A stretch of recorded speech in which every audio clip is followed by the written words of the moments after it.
All right, peace, family, peace. Make sure everything is working. Make sure everything is working.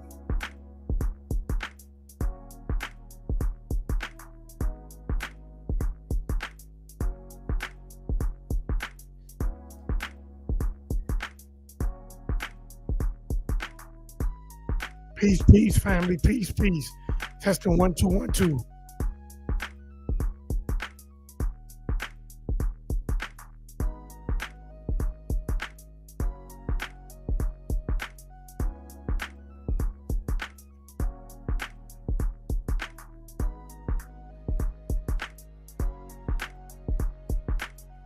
1 2 1 2.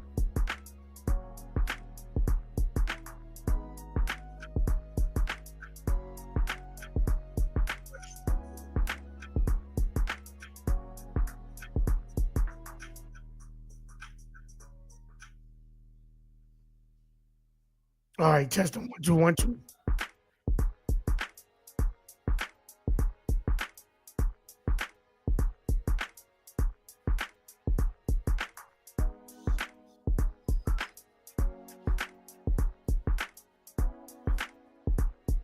All right, family, we thank you for joining me. This is Maurice Yacob. Make sure that when you come into the building, you press that like button and share button. If you haven't yet, subscribe to the page. And you like what you're seeing, subscribe to the page. But also share this page too as well, and let others know that ITFTR Network is here.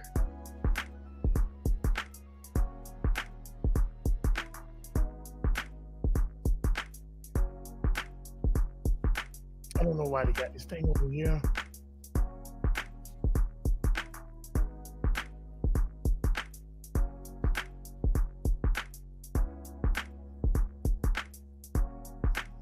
So we thank the creator for joining me. Shalom. Happy Shabbat to us, sisters Deborah, Smith, Trey, and Zayden. Happy Shabbat. Thank you for joining me. Make sure when you come into the building, you press that like button and you share the page as well. So we thank the creator for joining me tonight on the Shabbat. This is Maurice Yacob and ITFTR Network. Before we get started, we're going to blow the shofar.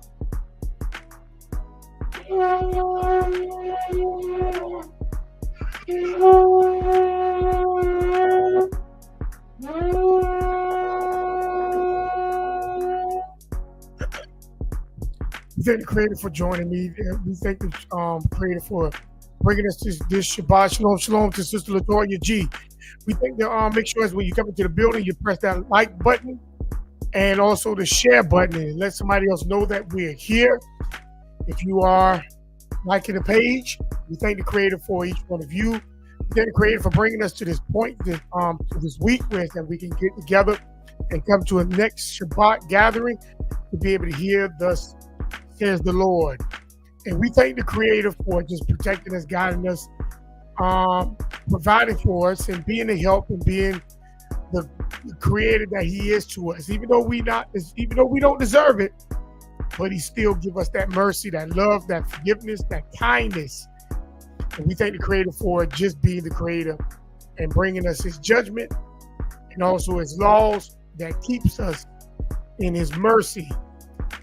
So we are at part 27. Let's have a conversation about Jesus being the devil. Like I said, you can't get rid of this guy. I just don't know where he come from. I just don't know where he come from. But we thank the creator for giving us the insight to be able to peep the game that this brother had put in the New Testament. Who is this brother? Who is this guy? What is this thing? I had a conversation with a brother this morning. He asked me, well, why is he the devil? I said, well, who anointed him? And, we had a good, he was telling me, he was anointed. Well, who anointed him? He never told me who anointed him, why he was anointed, where he was anointed, and when was he anointed,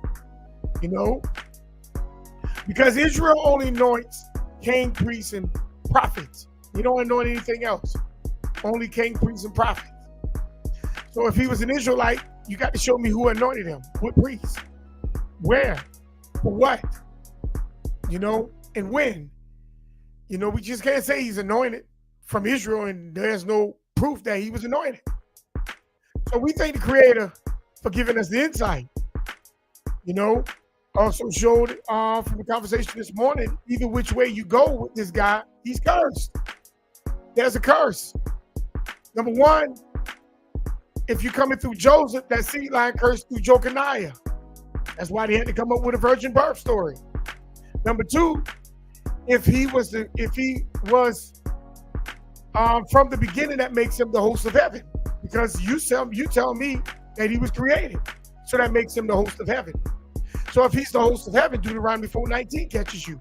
You don't supposed to worship any of the host of heaven. You see? So if he's the host of heaven, and now that host of heaven came through a woman, you're going back to Genesis, the 6th chapter. Curse. That's a curse. That is a curse. Because the host of heaven do not supposed to mingle with the seed line of the earth anyway like that. So that's a curse. Either which way you're going, that's a curse. But some of you would just simply say, hey, you know, he had to go, he the one that created, so he came through his creation. He didn't create this creation. It was only one creator. It was only one creator. Let's go to Malachi 2:7. Let's just pull that up real quick. Let me pull that up. Stop sharing my page. Let's go to Malachi 2:7. Let me make sure that's it.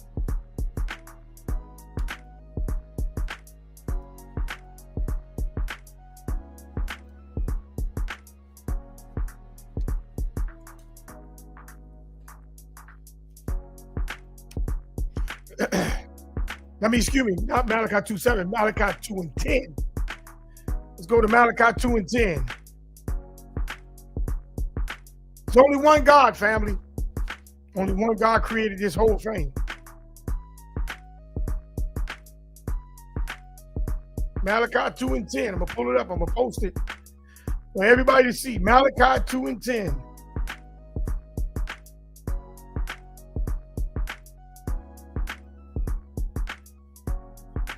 There's only one God that created.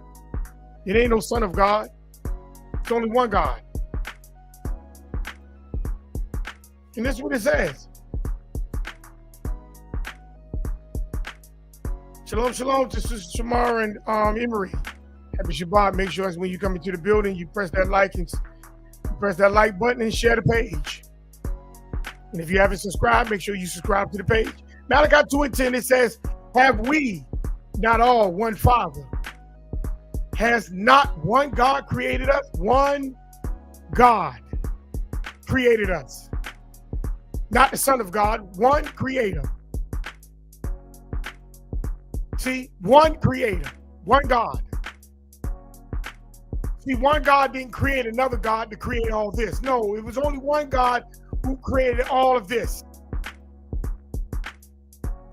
And that makes your Jesus, your Yahushua, your Yahusha a curse. That's a curse. You can't get around it. He's a curse. One God created all this. And that's why, and the question is why we deal treacherously. Treacherously. How do we deal treacherously? Every man against his brother by profaning the covenant of our fathers. See, they understood that it was only one God. They understood that. The question is why you don't understand that. Why don't you understand that there's one God? Let's go back. Let's go back to Matthew, the 5th chapter. Let's go ahead and get started. Go ahead and get started. Matthew, the 5th chapter.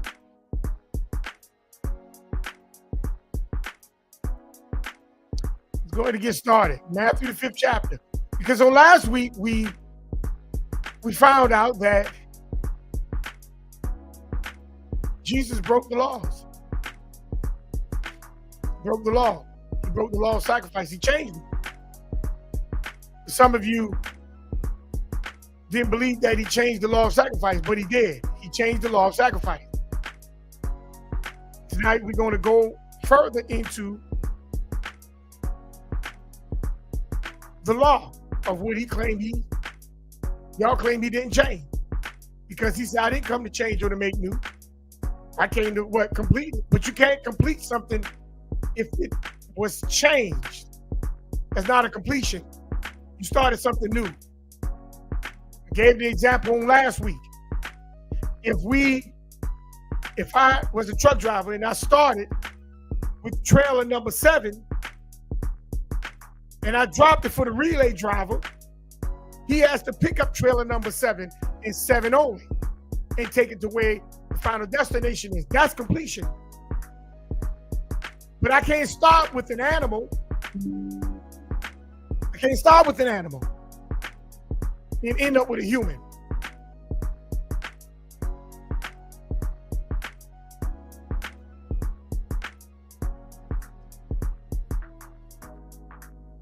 Give me 1 second.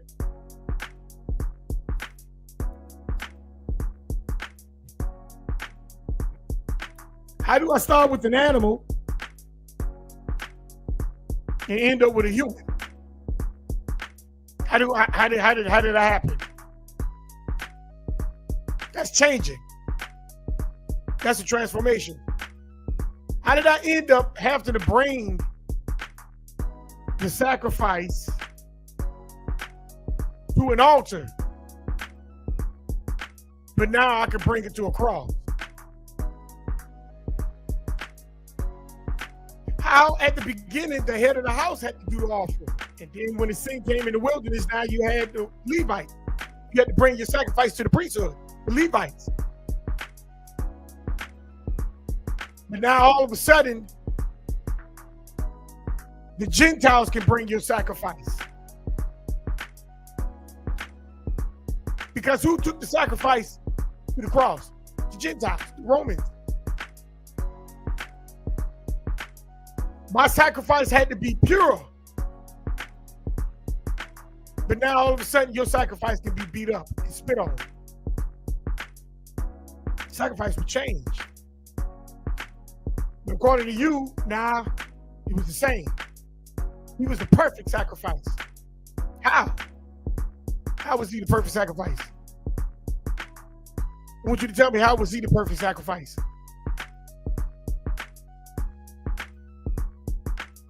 The animal sacrifice, the blood of the animal had to be sprinkled around the altar.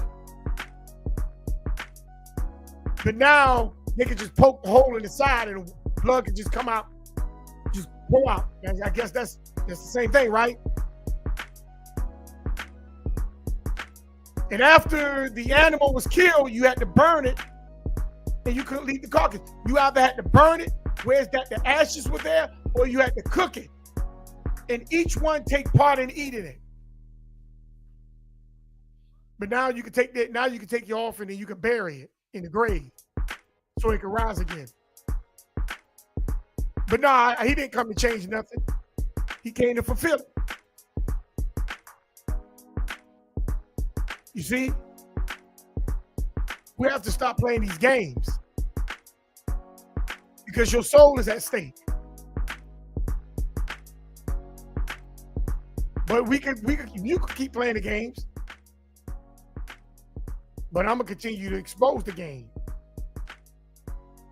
So let's keep going. Let's go ahead and get on to it. Matthew, the 5th chapter. That's where we're gonna pick up at. Matthew, the 5th chapter. And we're gonna start at verse 20. Because we already showed that he changed the law of sacrifice, but y'all claim he's the perfect lamb.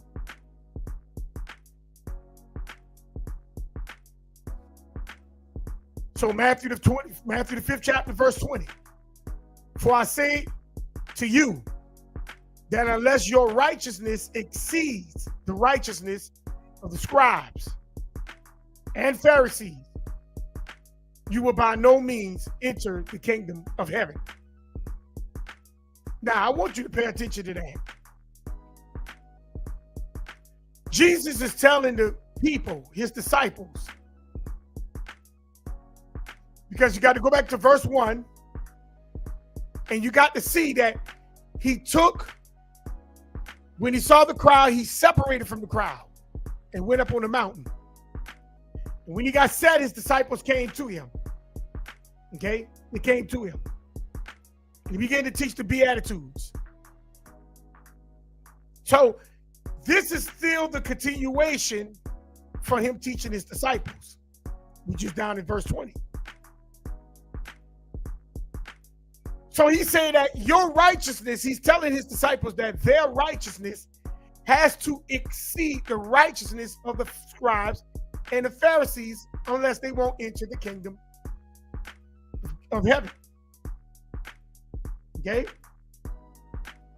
Now, let's look at their righteousness has to exceed, means to be greater than. So he's telling them that their righteousness, what is righteousness? Let's go to Deuteronomy 6 and 12, 6 and 25. Let's ride that real quick. Let's ride Deuteronomy 6 and 25.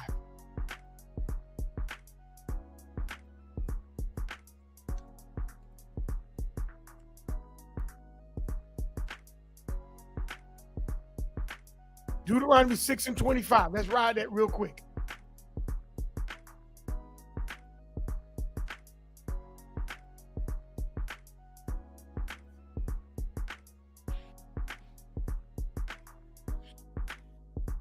Because we're talking about righteousness.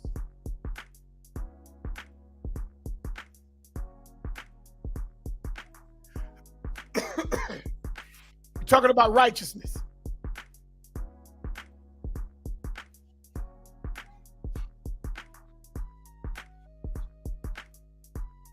We're talking about righteousness. Deuteronomy 6 and 25. This is what it says. And it shall be our righteousness if we observe to do all these commandments before the Creator, your power, as he has commanded us. That's your righteousness. You have to observe to do all, not some, but all. You can't make up nothing. You have to observe to do all the commandments. Okay? That's your righteousness.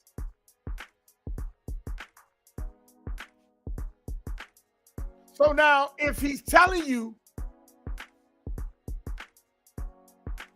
that your power, that your righteousness has to exceed greater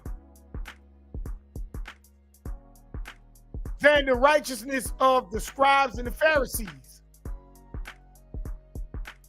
So he's telling you that you have to keep the law better than them.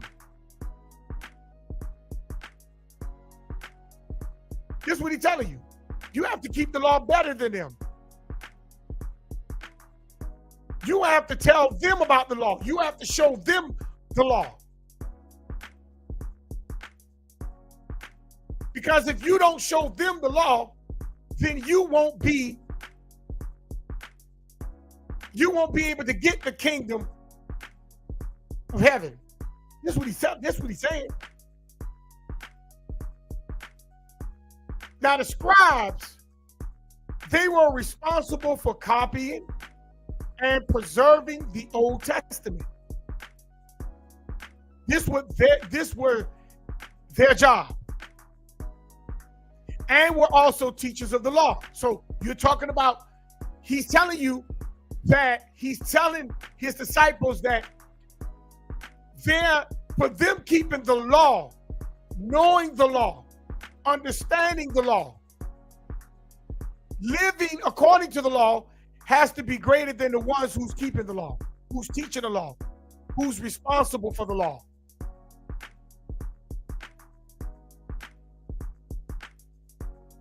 Their responsibilities was copying the law. The scribes were responsible for making copies of the law and counting letters and spaces to ensure accuracy. They were studying the writings.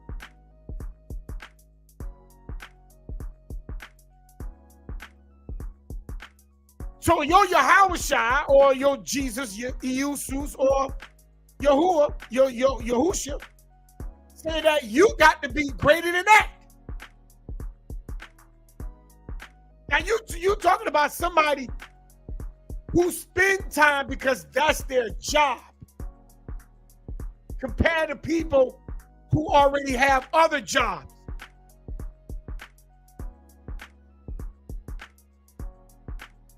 But you got to be greater than somebody who's, when you got to go out and fish and plant and hunt and do all this. But they sit down and dissect the law. And he's telling you you're supposed to be greater than that. These people who dissect the law became masters of the law. I'm not saying that you shouldn't have time to do that.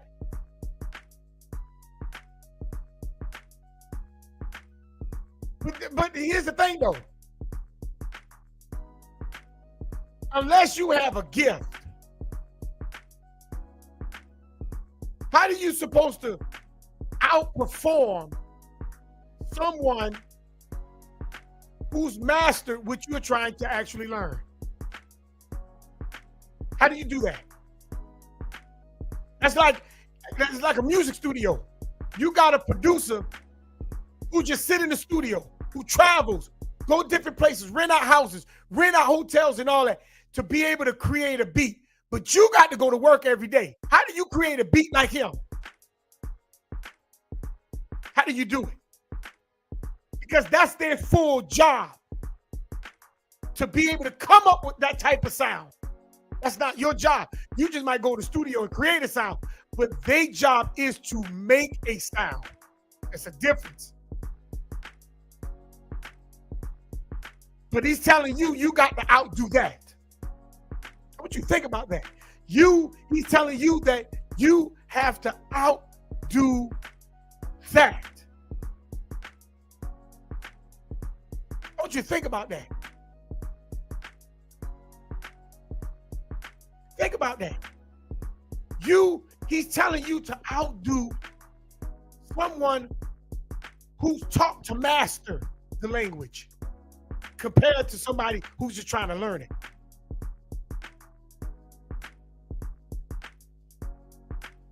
Sister Latoya said, Deuteronomy 13:18, when thou shalt hearken to the voice of the Creator, your power to keep all his commandments, which I command thee this day, to do that which is right in the eyes of the Creator, your power. Correct.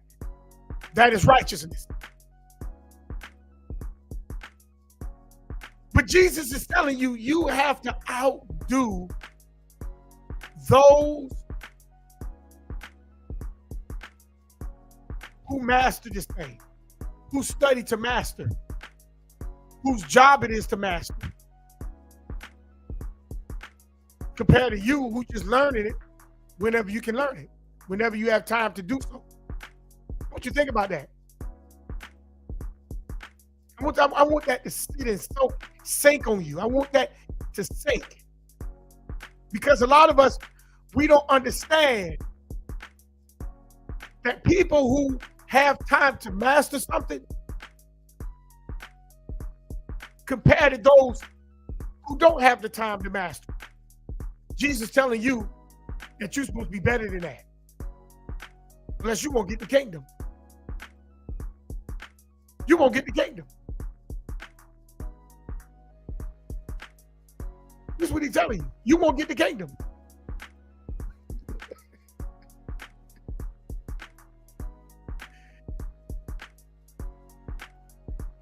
He's saying if you don't master greater than the Pharisees and the scribes, whose job it is to master, who have time throughout the day to master,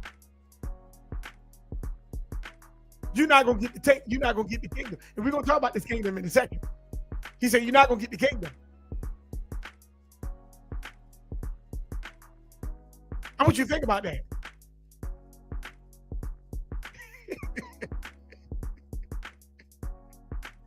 Why not just tell them to keep the law? Best of their ability. Make sure you master a law one at a time. It's like he's trying to tell them to go against authority. You see that? You got to be greater than the authority. And I'm not saying that we shouldn't know law. But how can I learn the law greater than a lawyer whose job it is to know the law?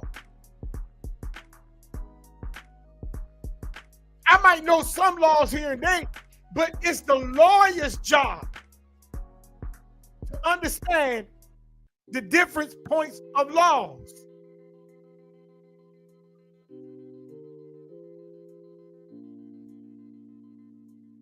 You see, the only time when you master something, if that's your job, if you constantly keep at it every day, and that's why you master one law at a time, because you might not have all day to master, just to sit there and dissect laws. You might not have time all day to do that. You have to dissect it on your time off or in between breaks. See how that go? But the Pharisees, they sit in the temple all day dissecting that. The scribes dissecting that. But he's telling you, you got to be better than that.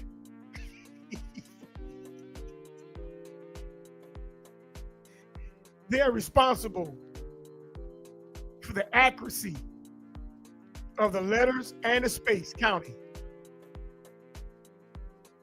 They're responsible for preserving the Old Testament Torah. The Pharisees, they were known for their strict adherence. Now watch this, because this is going to play a part tonight in to Jewish law and their acceptance to oral traditions in addition to written Torah. Now, I want y'all to pay attention to when it says Jewish law, because I'm going to show you tonight. It always was my hunch, but I'm going to show you tonight that some of these people were not Israelites. I'm going to prove that tonight. And Jesus knew it. He knew it. He knew that a lot of these people were not Israelites. And I'm going to prove it tonight. I'm going to prove it tonight in the Creator's will. Let's keep going. He's telling you to be better than these people, or you will not enter the kingdom of heaven. You won't enter it. You're not going to even get there. If you're not greater than these people, if your righteousness, you keeping the law, is not greater than them, you're not going to get the kingdom. That's the first point I want you to understand. So he's telling them, he's telling his disciples that they have to master the law greater than the Pharisees and the scribes. Okay? So let's go back to Matthew. Let's go back to Matthew, the 5th chapter. He said, verse 20, "For I say unto you that unless your righteousness exceed the righteousness of the scribes and the Pharisees, you will by no means enter the kingdom of heaven." So, what is their righteousness? What was the Pharisees doing that bothered Jesus so much? Number two, the reason why he said that is because they were sitting in Moses' seat. Now, Moses didn't have a literal seat,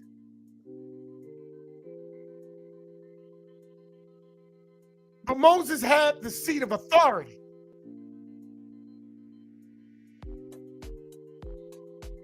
See, Moses' seat is being occupied by the scribes, meaning that they were the ones who were in authority. They were the ones that was in authority. Now, was the scribes wrong?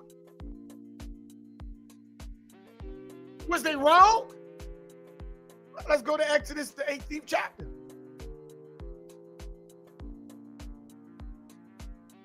Let's go to Exodus 18.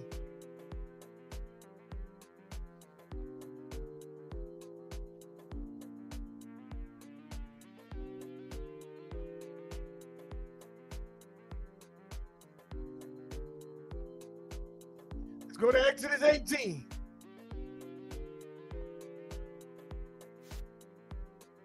We're going to start at verse 14. Something wrong for sitting in the seat of Moses? Well, let's see.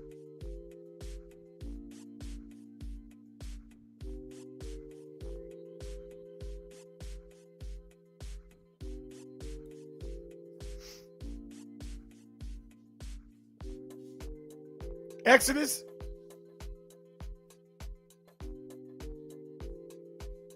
18, starting at verse 14. But I'm starting at 13. Well, I'm going to start at verse 12. And we're going to read down. And Jethro, Moses' father-in-law, took a burnt offering and sacrifices for the Creator. And Aaron came and all the elders of Israel to eat bread with Moses, father-in-law, before the Creator. So Jethro, who was a priest for the Midianites, committed a burnt offering and different points of sacrifices for the Creator. And Aaron and all the elders of Israel came, and they ate bread with Moses, father-in-law, before the Creator. Verse 13. And it came to pass on tomorrow that Moses sat to judge the people. And the people stood by Moses from the morning until the evening. Meaning he was doing all this judging for him. He was by himself judging. In 14, and when Moses' father-in-law saw all that he did to the people, he said, what is this thing that thou doest to the people? Why sittest thou thyself alone? And all the people stand by thee from morning to evening. In other words, you're keeping these people longer than would have to be. And why are you doing this by yourself? See, nothing can move by it. Nothing, no person can move something by themselves.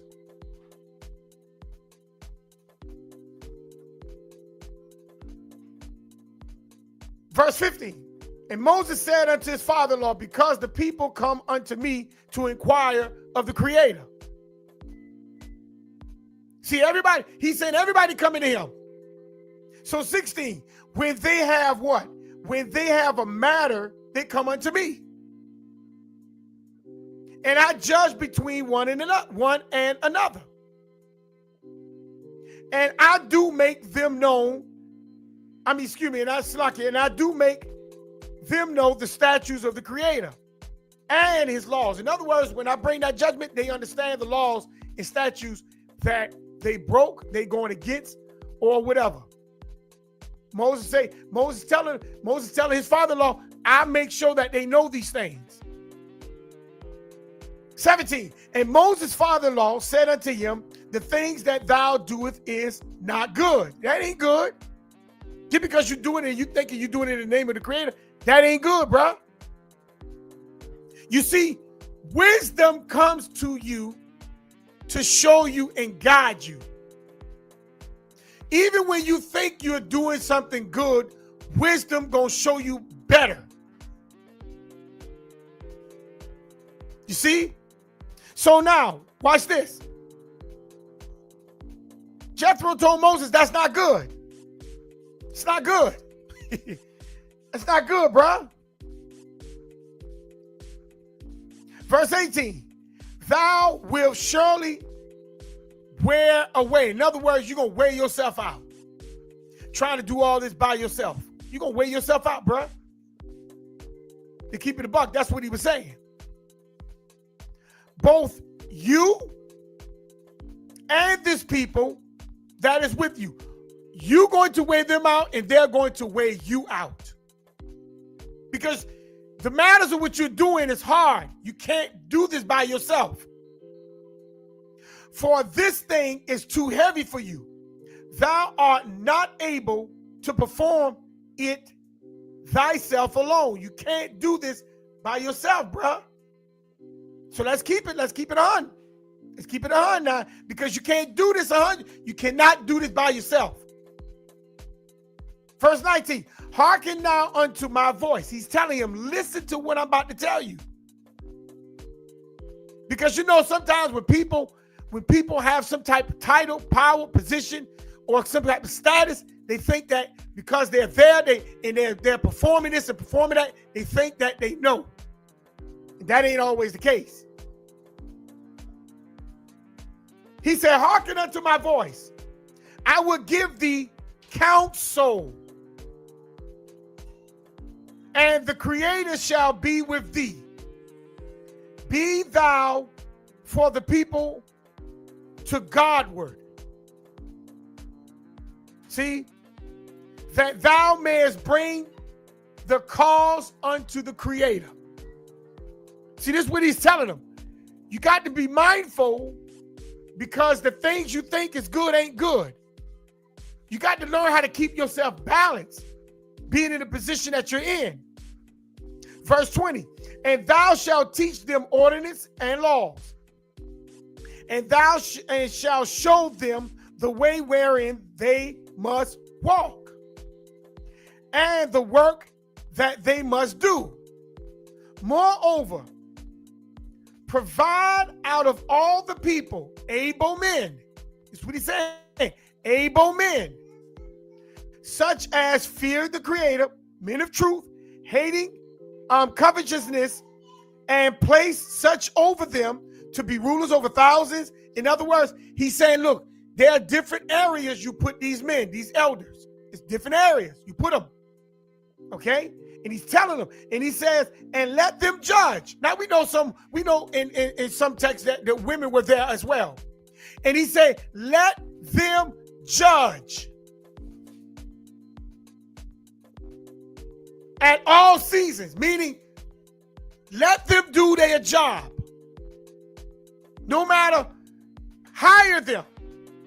This will be their full-time job.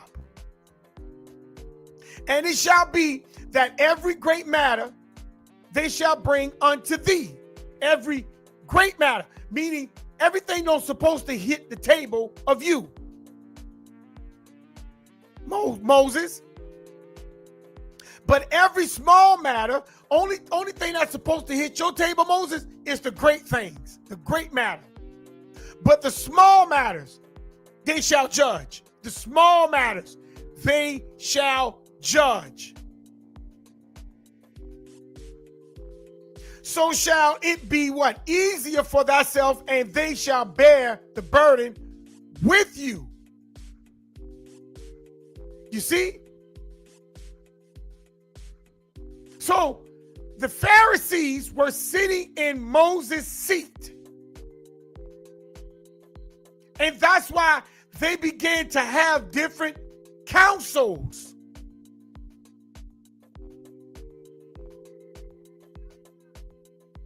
So Jesus got mad because they were sitting in Moses' seat. Only thing he's saying is that those scribes and Pharisees and etc., they set themselves up over districts. And they had a high priest that when the elders over those districts, the elders that was over the districts could not handle the matter, they'll take it to the high priest. This is what was going on.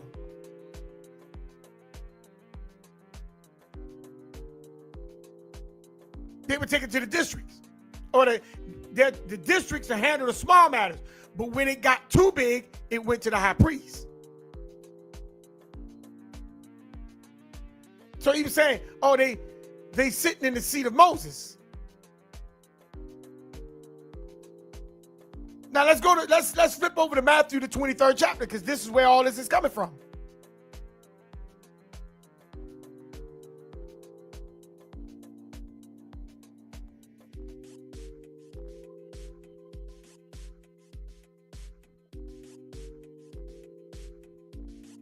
Matthew, the 23rd chapter.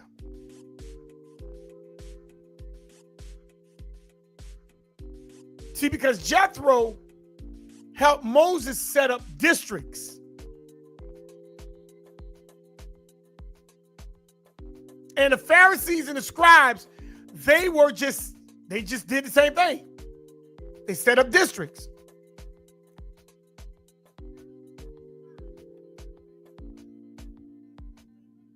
Let's start at verse 1. Matthew, the 23rd chapter, verse 1.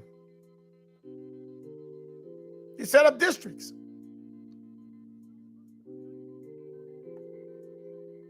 And it says, and Jesus spake to his mouth, and then Jesus spake,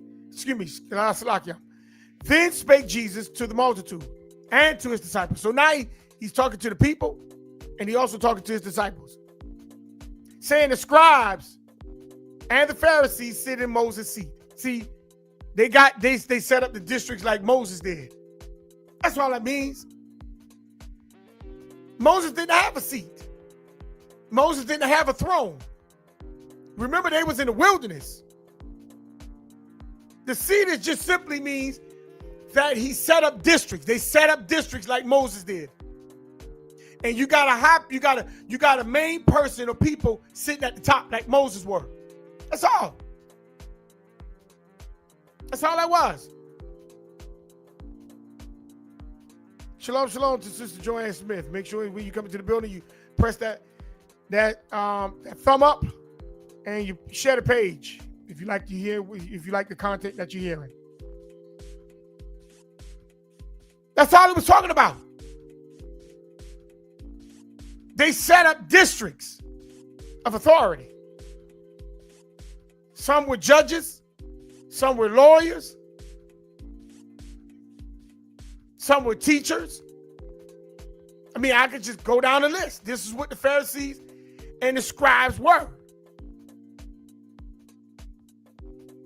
They sat in Moses' seat.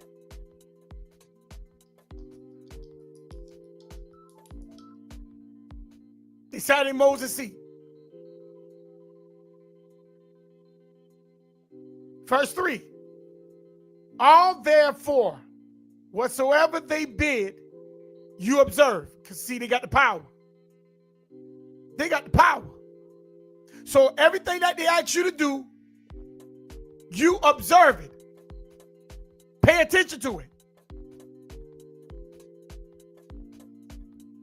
That observe and do, meaning pay attention and do it because they got the power.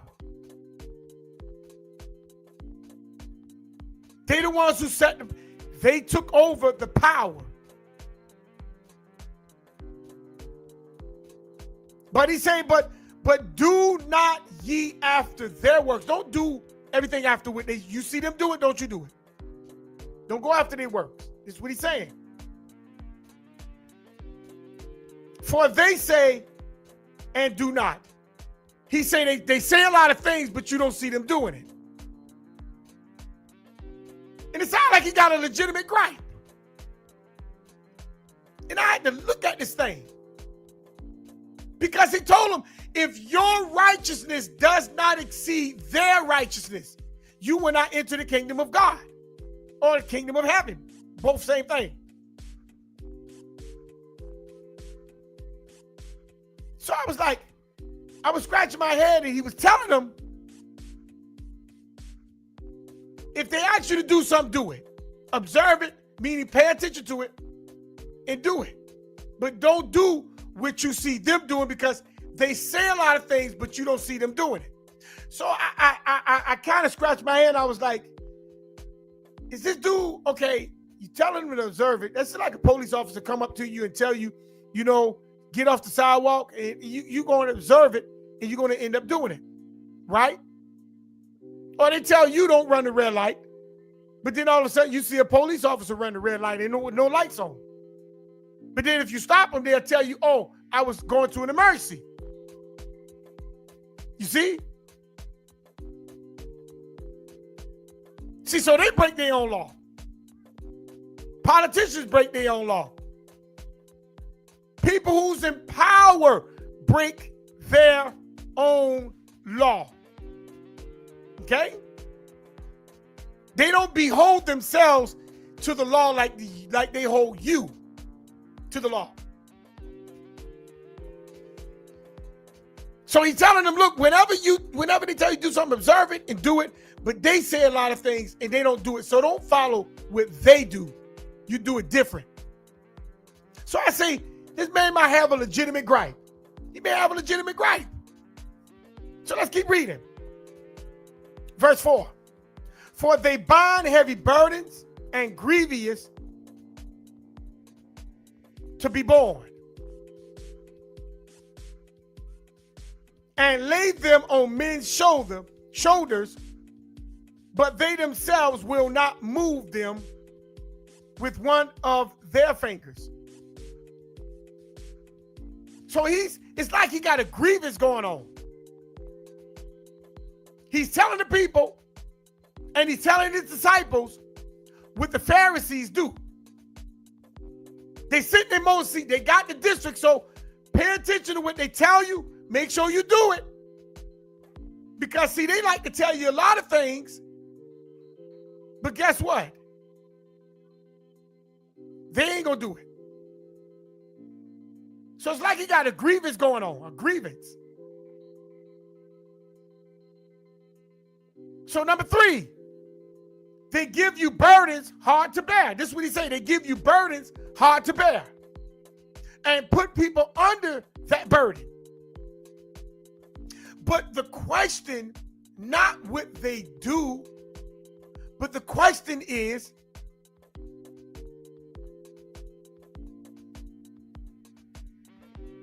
was it legal for putting a hard burden on you? Did it go against the law?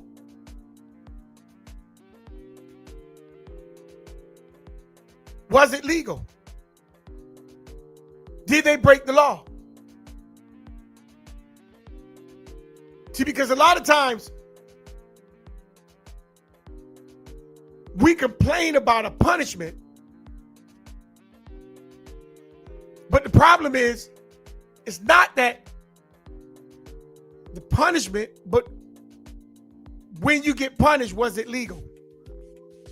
And the next question is, why you got caught in a trap?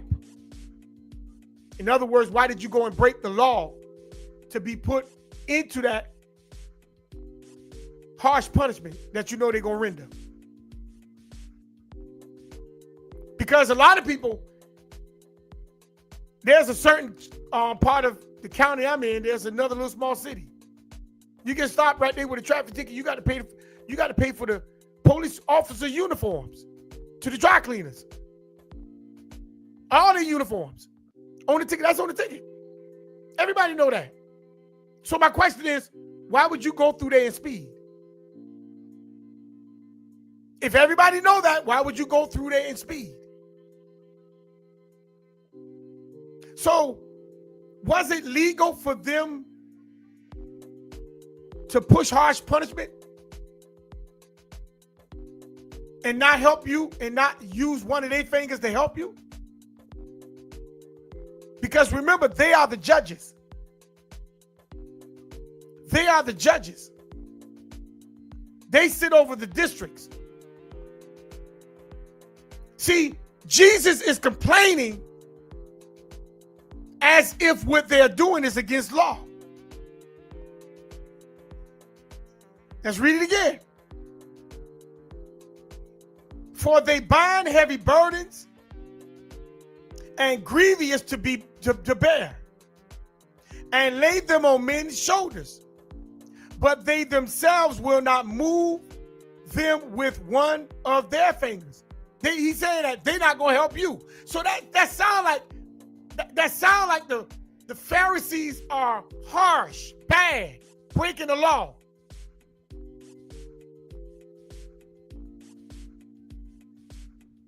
Let's go to Deuteronomy 1 and 17. Deuteronomy 1 and 17.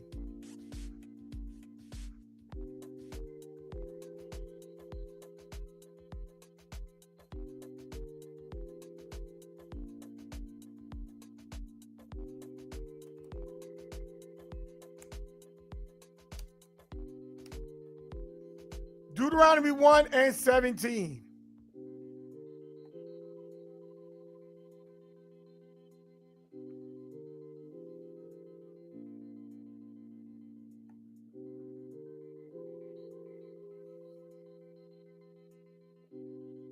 Deuteronomy 1 and 17. Ye shall not respect persons in judgment. That sounds like the law to me. But ye shall hear the small as well as the great.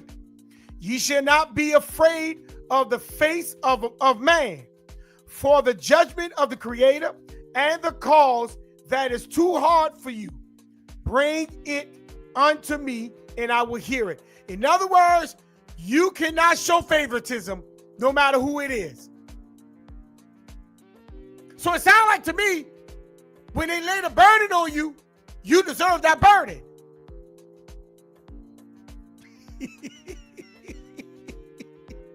It sounds like to me, Jesus is just putting out a grievance to get people to not like authority.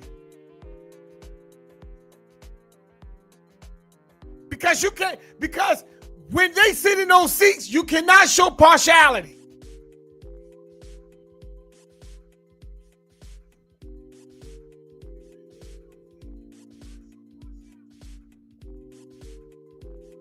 Let's go to Leviticus 19:15. Leviticus 19:15.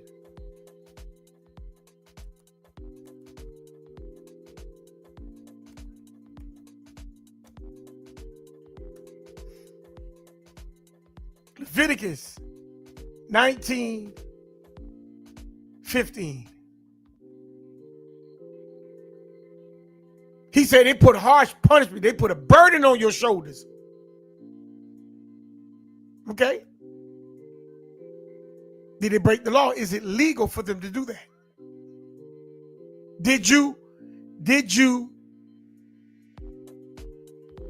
Was your punishment required for that burden? So Leviticus 19:15. Ye shall do no unrighteousness in judgment. These the law. Thou shalt not respect the person of the poor, nor honor the person of the mighty. But in righteousness shall thou judge your neighbor. See? So you bring the matter to show that whatever they're doing is not going against the law. It's not going against the law, family. Some people say, oh, but they showed them, they were showing themselves, they were helping themselves. Well, you got to show me that. When they were helping themselves out breaking the law. When they broke the law, somebody helped them get out of the punishment. Show me that in law. Show me that in the stories. Show me that in the stories. Proverbs 24 and 23. Proverbs 24 and 23.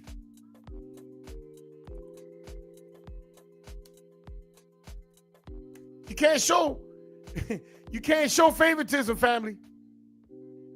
So I'm trying to figure out what Jesus is talking about, that they put these heavy burdens on people and they don't even get a finger to lift them. They don't have to.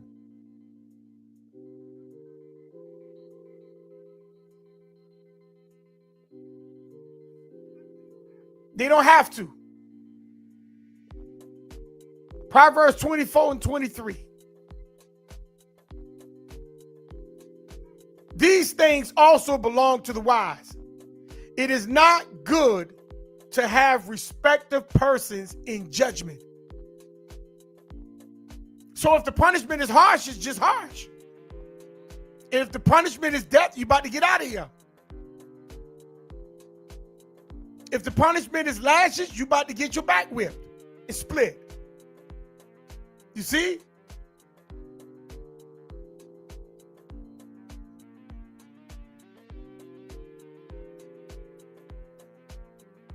You can't have respect a person.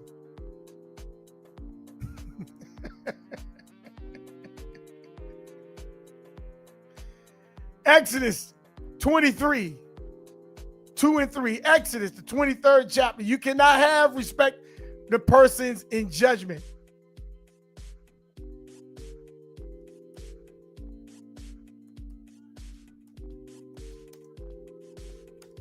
So what Jesus is talking about? They put a burden on you that you can't bear. And they wouldn't even give you a finger to help lift it. Why should they? You're the one that probably broke the law. So when you get in their clutches, guess what? That's on you. That's your fault.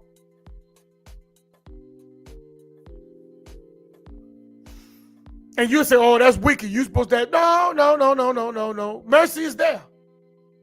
It's still up to them how they judge you. And if they feel like they're gonna punish you harder, then you're gonna get punished harder. But that ain't breaking it. I haven't seen them yet break the law. Exodus 23, verse 2 and 3. Thou shalt not follow the multitude to do evil. You don't supposed to follow the multitude to do evil. But Jesus teaching the multitude that what the Pharisees are doing is wrong.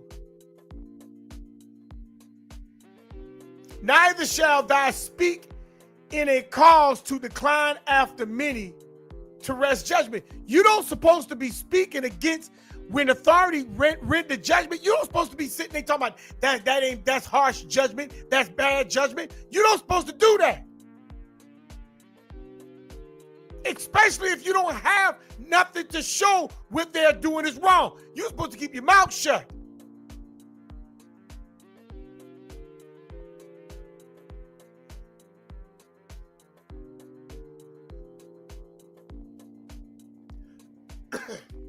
Neither shall thou countenance a poor man in his cause.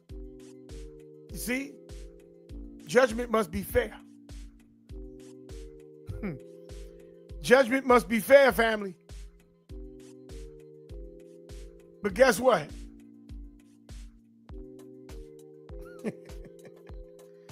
Guess what? Judgment must be fair. And Jesus is telling them, let's go back to it. He said, they bind or bend heavy burdens and grievous to be borne, to carry, and lay them on men's shoulders. They put that judgment on your shoulders, but they themselves will not move them with one of their fingers. In other words, they're not going to get involved in your situation. Was that wrong? They're supposed to help you. They're the authority. They can if they want to, but they're not wrong if they don't.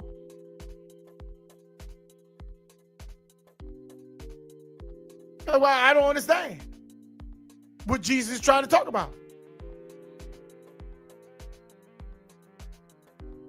Verse 5, but all their works they do for to be seen of men. He say, but all their works they do to be seen of men. But let's keep going. I want to dig some more into this judgment thing real quick. Let's go to 2 Chronicles 19. Let's go to 2 Chronicles 19. I want to dig a little bit more. Because this some scripture just popped to me. 2 Chronicles 19.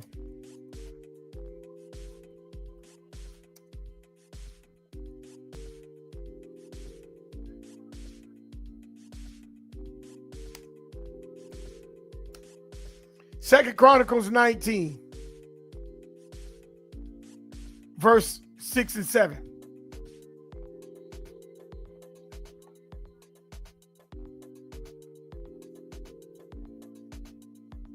2 Chronicles 19, verse 6 and 7. And it says, and say to the judges, take heed what you do, for ye judge not for man, but for the Creator, who is with you in judgment. See, you're not doing this for man. You're doing this for the Creator. When you sit in those seats, you're doing this for the Creator. You're not doing this for man. So it don't matter what man says, if the judgment is harsh or not. They give you a burden that you can't, it don't matter. Verse 7, wherefore let the fear of the Creator be upon you. Take heed and do it. For there is no iniquity with the Creator, our power, nor respect of persons, nor taking of gifts. So here we go. Here we go.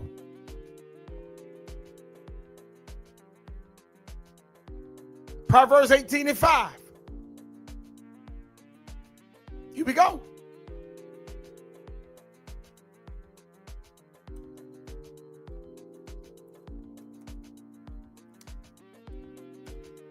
You can't have respect to person. It don't matter what people say. You don't supposed to open your mouth. You don't supposed to open your mouth when judgment is rendered.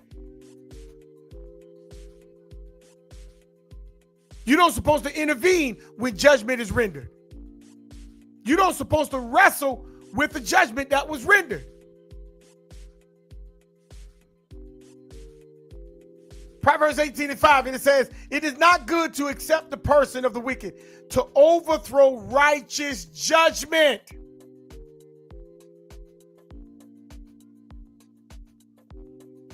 So these people who he's saying that the Pharisees put the heavy burden upon wasn't lawful, and what law did they break? Notice they didn't get into that. Was he accepting, and was he sitting there being lenient for the wicked?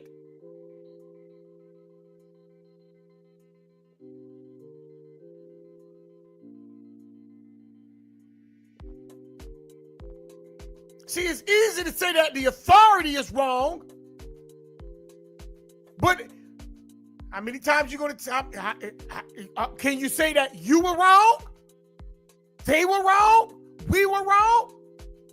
Us was wrong? And we deserve the judgment?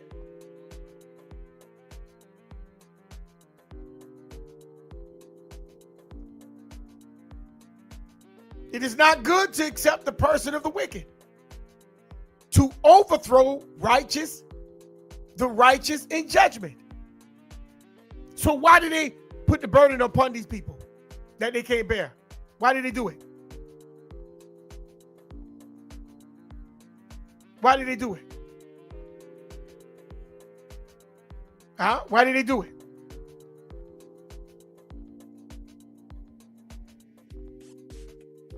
Deuteronomy 16:19.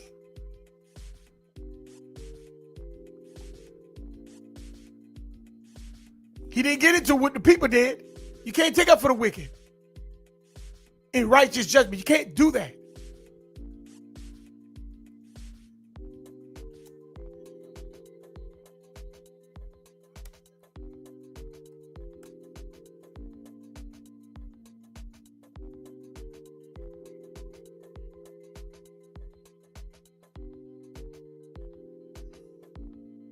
Deuteronomy 16:19.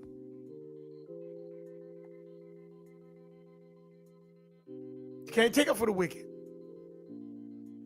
To overthrow to overthrow the righteous in judgment.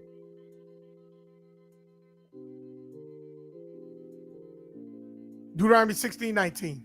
Thou shalt not wrest judgment. See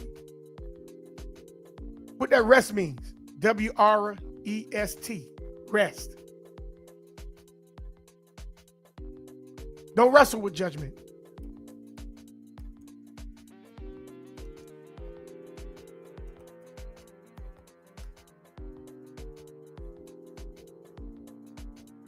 Don't pull against judgment. Don't wrestle against judgment. Jesus sounds like, to me, he's wrestling. He's trying to force the people to wrestle with the judgment of the Pharisees and the scribes. Thou shalt not wrestle, thou shalt not pull against judgment. That's what the word rest means, W-R-E-S-T, to pull in away. Don't pull away from judgment. Thou shalt not respect persons, neither take a gift, for a gift do blind the eyes of the wise and prevent the words of the righteous. Don't wrestle against judgment. Don't pull away from it. But Jesus, it sounded like he's telling them to pull away from it because they putting a heavy burden upon you. So pull away from what they're trying to do. First observe it, but now he's got a grievance that these people put too much on you, and they don't even put a finger, they don't even lift one of their fingers to help you. But the question is, was it lawful? Was it lawful? Did they break the law for not helping you when they render a judgment? Did they break the law?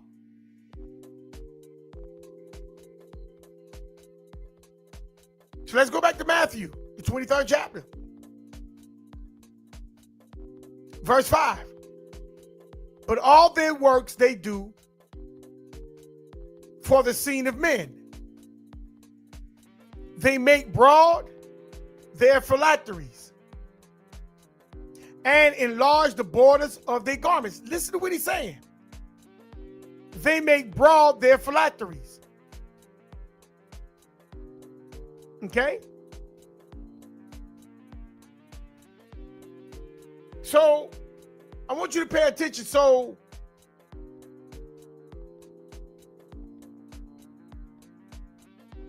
they make large.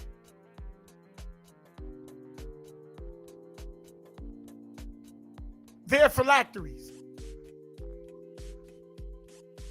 They like to be seen by men. And they make large their phylacteries. Now, if you don't know what a phylactery is, let me pull it up.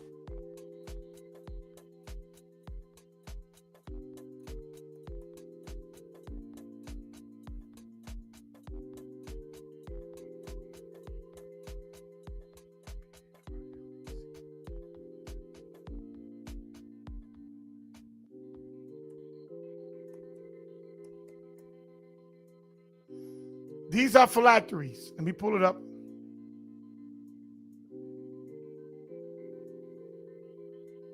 This is how you know you're not dealing with Israel from this point.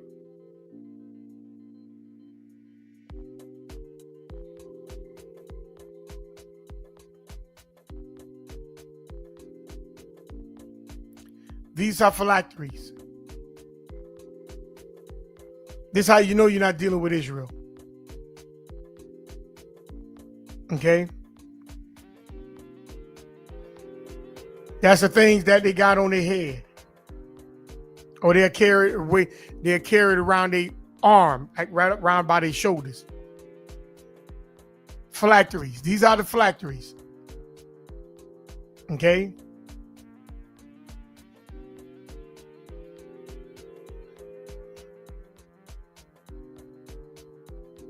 These are the phylacteries.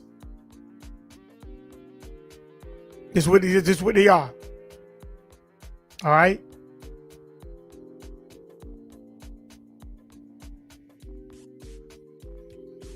They put these things on their head, and it's supposed to be the law on the inside, like a commandment. They put it around their shoulders, their arm. You can see they put it around their arm. If you look down at the right, it's like a morning prayer inside that little box right there, where my tab is at, right here in the left-hand corner. I'm circling it. They keep like a prayer, a little small morning prayer. It does the same thing right here, the one they put on their forehead.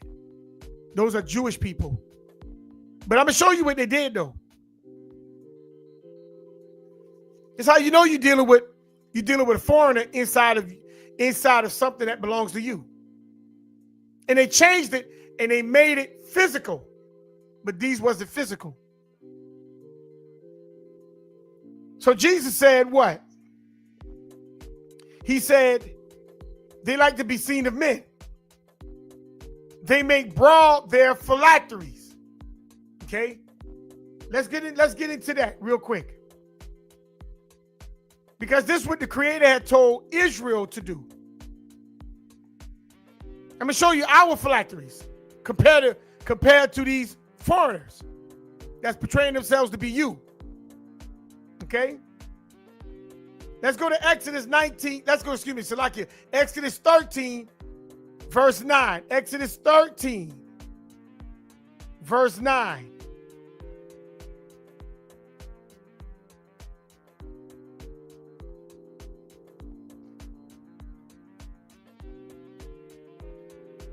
See, this is what the Creator told us to wear. This is how you know you were dealing with foreigners.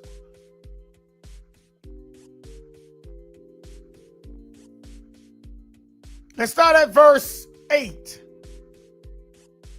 And thou shalt show thy sons in that day, saying, this is done because of that which the Creator did unto me when I came forth out of Egypt. And it shall be what? For a sign upon thy hand, for a memorial between thy eyes. What is a memorial?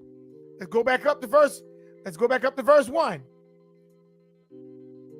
Well, let me keep reading. That the Creator's law may be in thy mouth. For with a strong hand has the Creator brought thee out of Egypt. Okay? So let's go back up to verse 1 and let's read down. It says, the Creator spake unto Moses, saying, sanctify thee, me, all the firstborns, whatsoever openeth the womb among the children of Israel, both of man and of beast. It is mine. So it's male, female, beast. A male and female of a human and a male and female of a beast. The firstborn belongs to the Creator. The first one that opens the womb. See, that goes back when they try to do with they Lamb of God. That's why they try to say she's a virgin. Mary was a virgin. See? But anyway, let's keep going. That's a side note. And Moses said unto the people, remember this day in which ye came out from Egypt, out of the house of bondage, for by strength of hand the Creator brought you out from this place. There shall no leavened bread be eaten. So listen to what he's saying. The Creator brought him out. When the Creator brought him out, he said, by the power of the Creator. And he said, and from this point, no leavened bread shall be eaten. This day came ye out in the month of Abib. So you came out in the springtime. And it shall be when the Creator shall bring thee into the land of the Canaanites and the Hittites and the Amorites and the Hivites and the Jebusites, which he swore unto thy fathers to give thee a land flowing with milk and honey, that thou should keep this service in the month. So you got to remember, you just didn't come from out of Egypt. He just didn't show you his power, but he's also giving you back your land by lot. Verse 6, 7 days thou shalt eat unleavened bread, and in the seventh day shall be a feast unto the Creator. Verse 7, unleavened bread shall be eaten 7 days, and there shall no unleavened bread be seen with you, no flour. Neither shall there be leaven seen with thee in all thy quarters. You can't have flour. So what they say? I remember when I was at IUIC, they say, throw away all your flour. Nah, you just put your flour on the side. You don't throw it away because they were traveling. Israel was traveling. They would have to come back to that flour once when the 7 days are over. You just put that flour, you put the leaven to the side where you don't mess with it. They say right there you're supposed to just throw it away. No.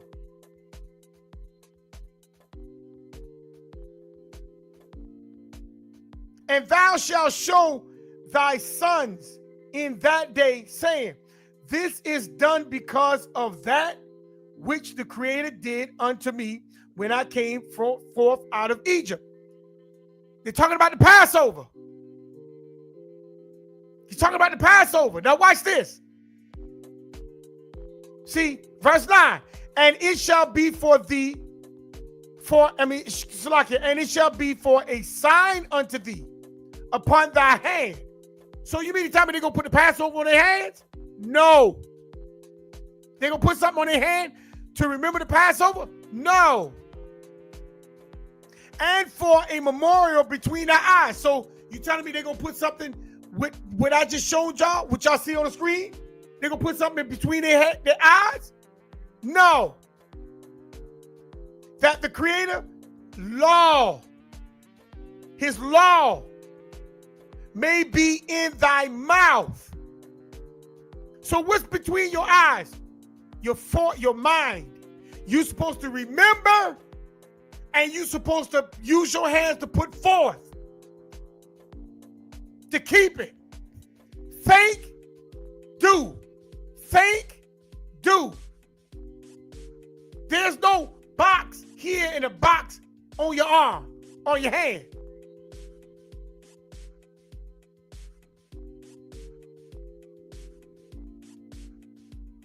You see?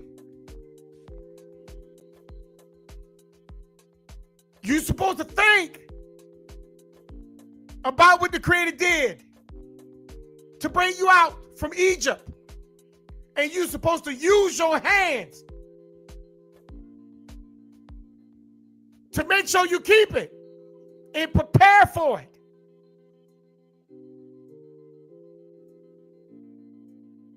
But Jesus said these guys got a box on their hand. That ain't Israel.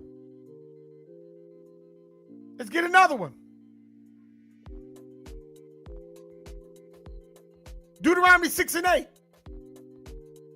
Let's grab another one.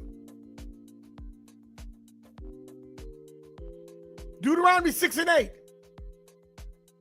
These people were not Israelites.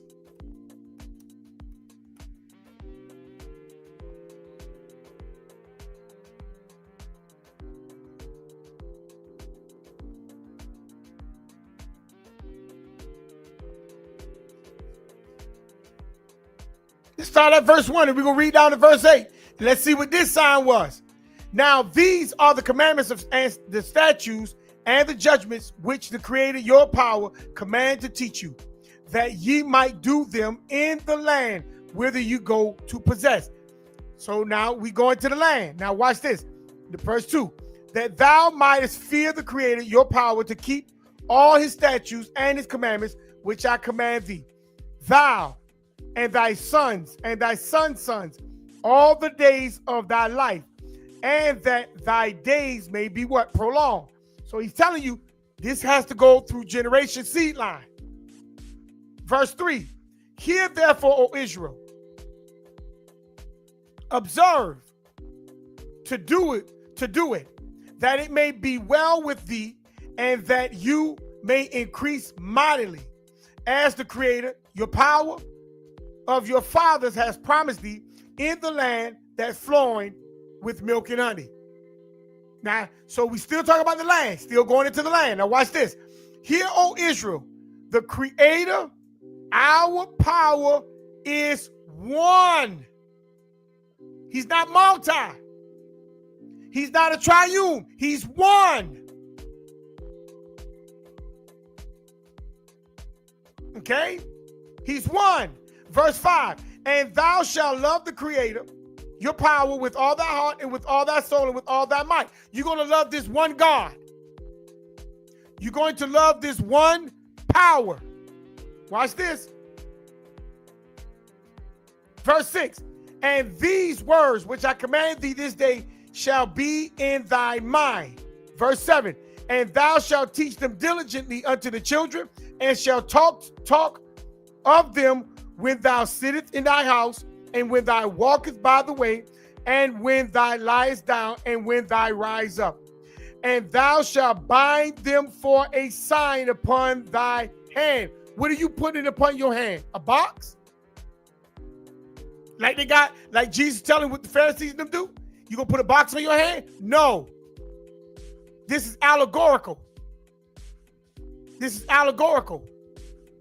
You're going to bind them on your hand. What are you going to bind on your hand?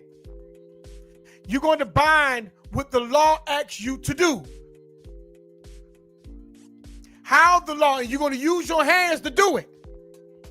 Bind them upon thy hand, and they shall be frontlets between thy eyes. What? The law. The remembrance of what the Creator did and the law he gave you. This is allegorical.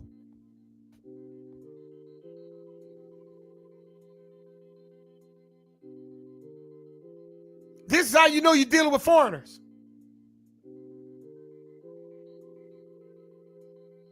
Let's flip it over to chapter 11. Let's go to chapter 11 in verse 18. Same chapter, same book, chapter 11, verse 18.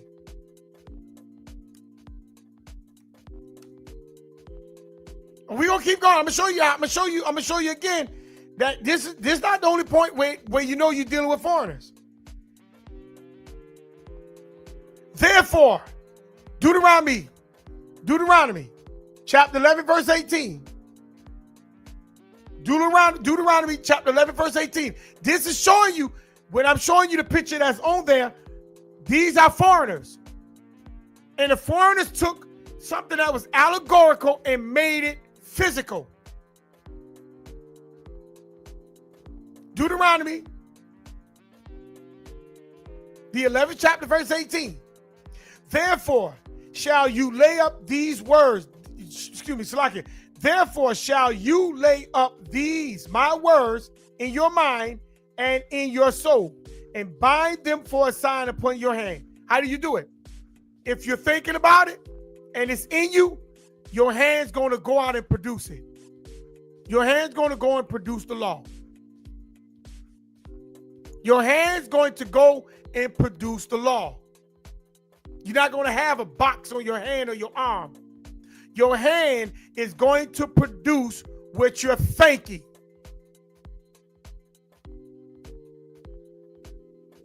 And they shall be frontlets in your eyes, meaning you are going to have the understanding and the knowledge on how to perform that law. You're going to always keep your eyes on the law. Not no box.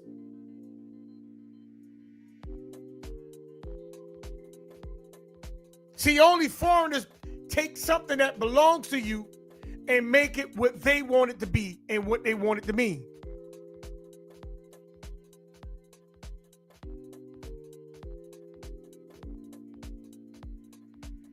See, they ran something that was allegorical to you, and they made it physical for them.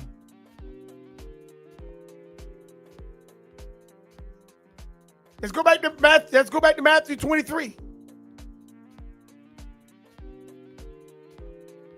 They make broad their phylacteries, meaning that their phylacteries, they make them things big, like Flavor Flav clock. They make it big so you can see it. And they make it look like they got it going on. And enlarge the borders of their garments. But I don't see, but see, they took something physical, allegorical, and made it physical, but I don't see how they still break the law. It sounds like to me, Jesus just complaining. And he said they enlarged their borders on their garments. That's what he say.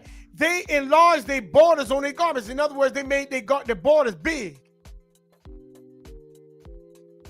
Let's go to Numbers 15, verse 38 through 40. Numbers 15, verse 38.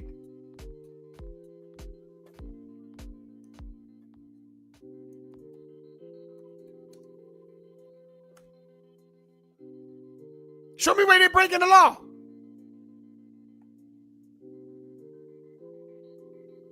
Now, I know the box ain't going to make you remember no law. But they just took something that was allegorical from you, that was given to you. They just made it physical. That's all. So they performing it according to what they think. It's allegorical. But they still haven't broken the law. They're not doing the law, but they're not breaking the law. So Jesus is just complaining from this point. After he got caught in a lie by changing the sacrifice law, now he's complaining.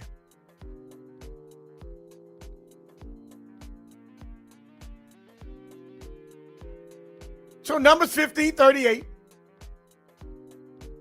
to 40.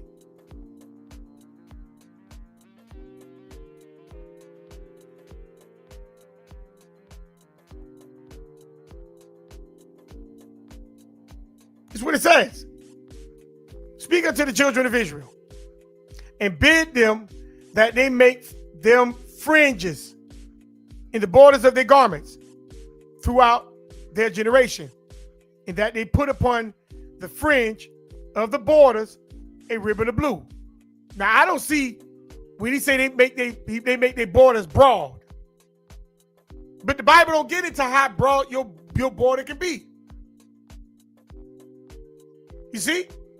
It don't give you a measurement of how your border is supposed to look.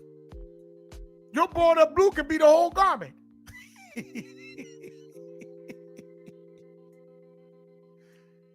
But the Bible don't give you how your fringe is supposed to look, how long your fringe is supposed to be, how big your border is. The Bible don't get into that.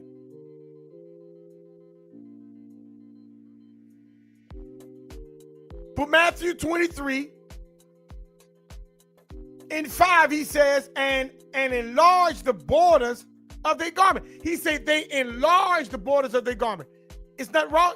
The Bible don't tell you how large or small your border can be. It just tell you to what?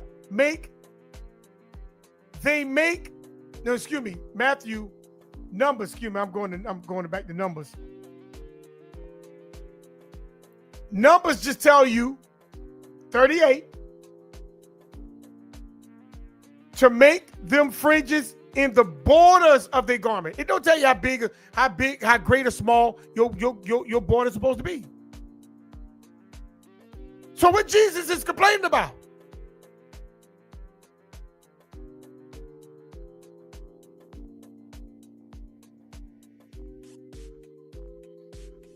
I'm giving you the law.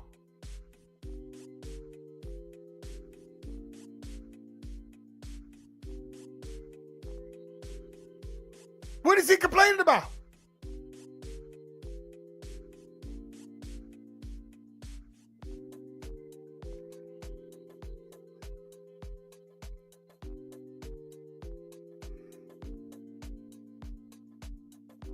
I'm giving you the law.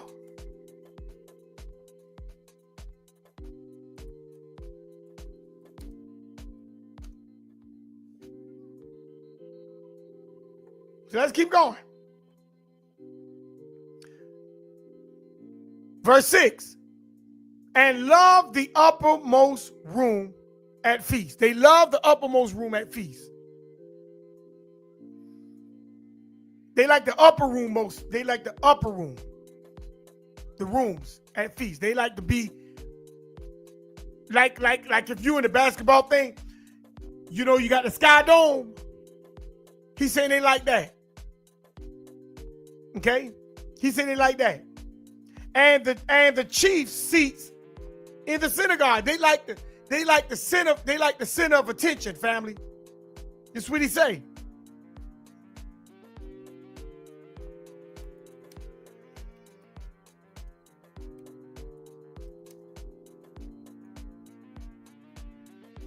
They like the center of attention. They want everybody to see them, family.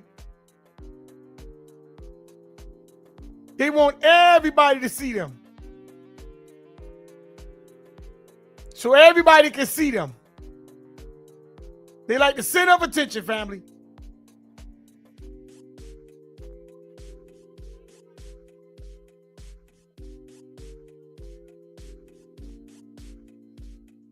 This is what Jesus said.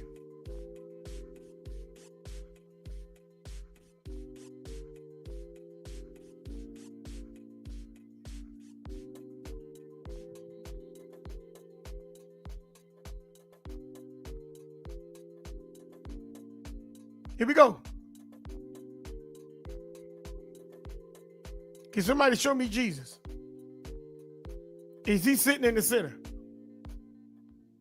where people can notice him?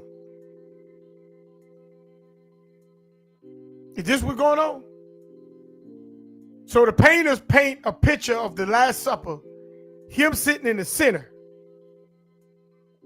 the chief seat. That's the center, or where everybody notice, or who's in authority. Everybody can notice that that person is in authority. Is this what's going on in the Last Supper? Huh? So is he complaining about something that the painters was doing? Why he sitting down in the middle where the crowd at? Why he sitting in the center? Why he sitting in the center? Why they got him sitting in the center in the painting?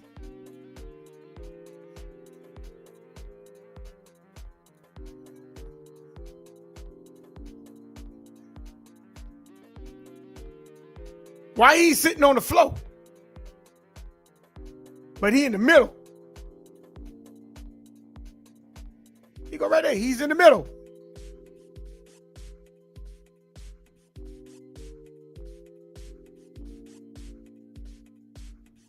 Why he sitting on the floor?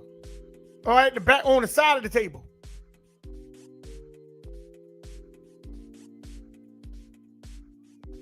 See, he's just complaining.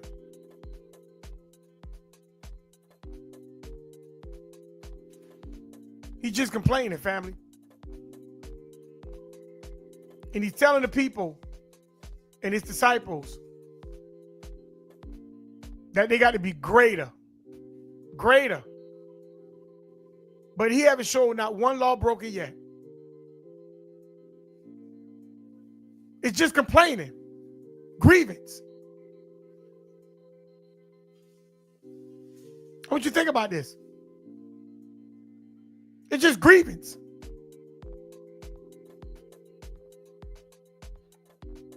They sit in Moses' seat because they're the power. They're the power brokers right now. But I haven't seen not one law. And why would he tell the people and his disciples they have to be greater than the ones that study Torah?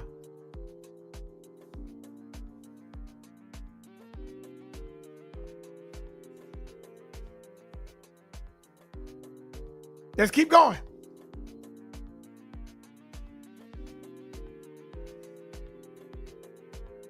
Verse 6.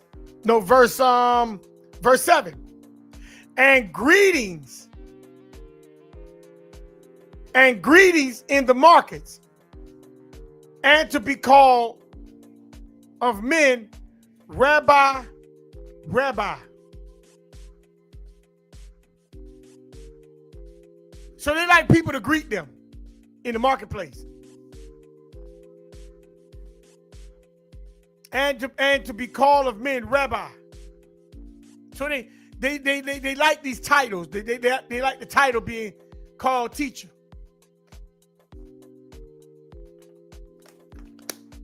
But remember now, you're talking about people in authority.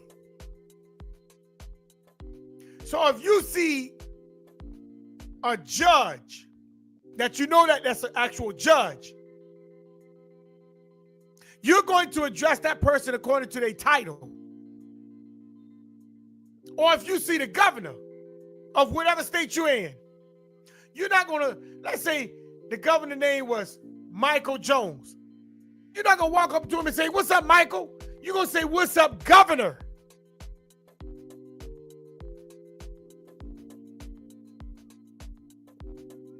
Or the president, even though we call Donald Trump, but if you see him, you're going to really address him according to the office and the title that he's under, which is president.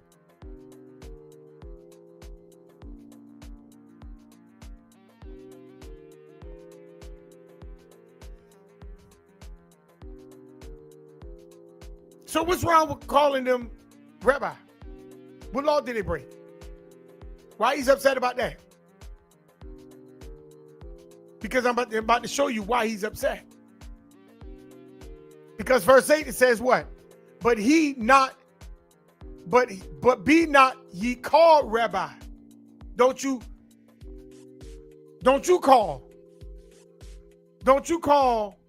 be called a rabbi or call them rabbi.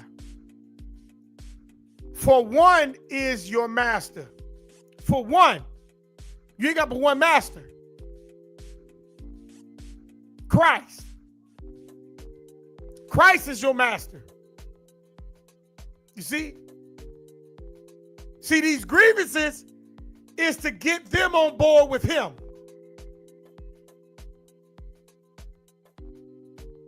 That's why he says that their righteousness has to be greater. Because it's not the point that it will be, but they just have to have a mindset against what he's against that authority.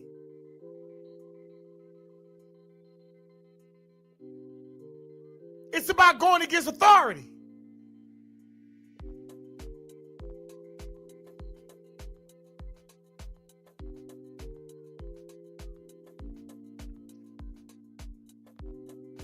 He said, even Christ is your master. And all ye are brethren. So now, hold on. He's saying Christ is your master. He's your master. It's about him. He's your teacher. It was always about this brother.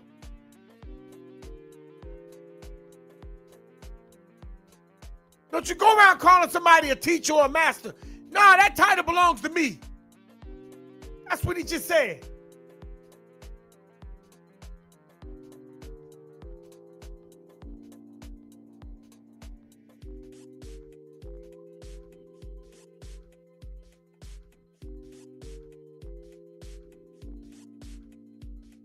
Being called teacher is not against the law, but according to your Lamb, your Jesus Christ, it is. Because that title belongs to him. That's in verse 8, 23 and 8. You can read it for yourself. That title belongs to him. That's what he told you. He's your teacher. He's your master.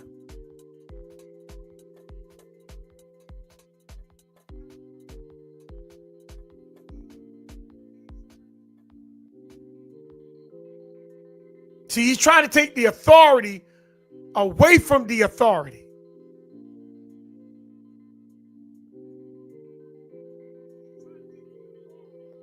Notice, he is telling them that they are all brothers. But question, did he check the background of these disciples? Did he check them? Did he check the background of these disciples?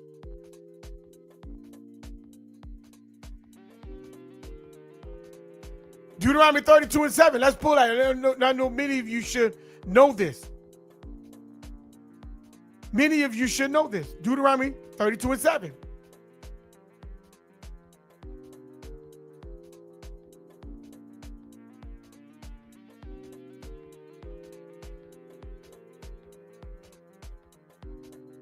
Deuteronomy 32 and 7.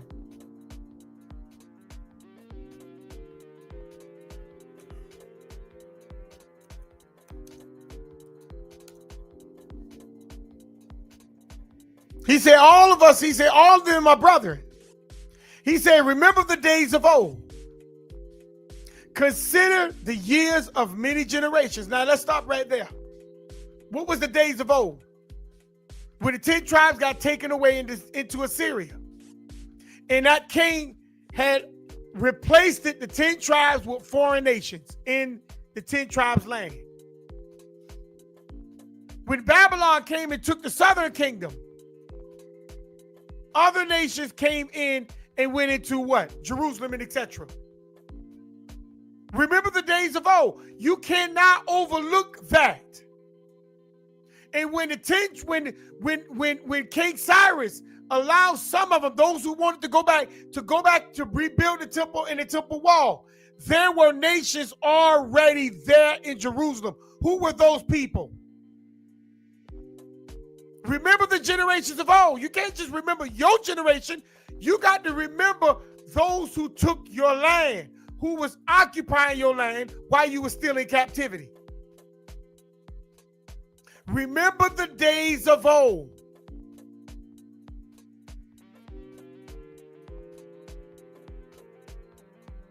Consider the years of many generations.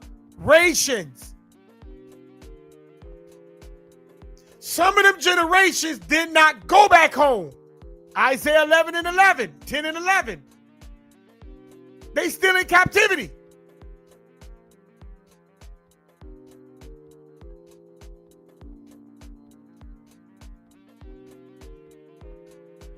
Ask your father. He will show you. That's why it's important to do your research of your family. And thy elders, and they would tell you, they gonna tell you what took place for this bloodline. But Jesus said, he told them, all of them are brethren. How? How?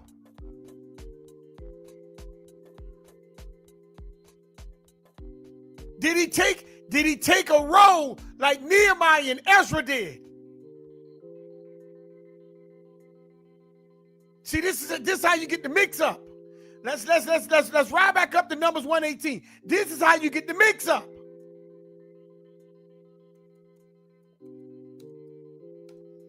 Let's go to Numbers, the first chapter. See, this is how you get the mix up of others saying they are you. Because nobody's asking a question. Nobody's going back home. We forgot about Assyria. When Assyria came and took the 10, guess what happened? He filled the land with foreigners. Foreigners were also in Jerusalem. So now you telling me that when Israel, those who wanted to go back home to rebuild the wall and the temple, and those people that were sitting in that land was Israel too? But Jesus said y'all all are brethren. I'm y'all master and all of y'all are brethren. You see how the mix-up come? You see how the mix-up happens? Watch this. Numbers 1:18. And the Creator spake unto Moses in the wilderness of Sinai, in the tabernacle of the congregation, on the first day of the second month, in the second year, after they were come out of the land of Egypt. Take ye the sum of all the congregation of the children of Israel, after their families. You have to take a census count. You have to take a roll by the house of their fathers. You have to trace your ancestors with the number of their names.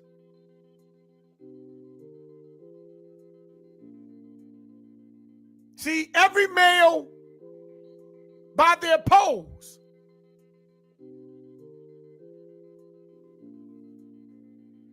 Did Jesus go by the names? Did he take a poll? Did he have a census account? Or he just telling you that they're brethren?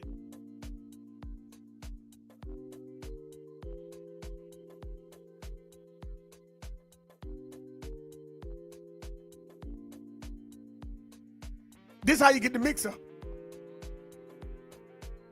This That's how you get the mix up.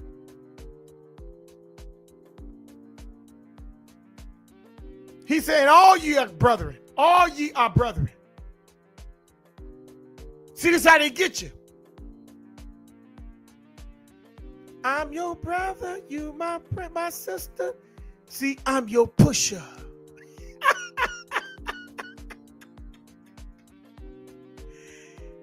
This man just sat there and told his disciples that all of them are brethren. And the crowd, all of them are brethren. Your brethren, your brothers. How you my brother and you not even of my seed? Oh, let's keep going. He told them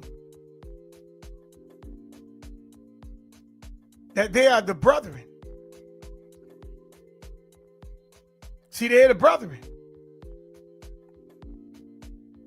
See? So all of them adopted him. Now they adopting themselves. Different nations are now adopting, now becoming one under Jesus. You see it? Because he said he's your master. You ain't got but one master. You ain't got but one teacher. And that's Jesus. And all of you are brethren. No matter where you come from, no matter who you are, it doesn't matter when it comes to Jesus. You are brethren. You're brethren and you're sisterins.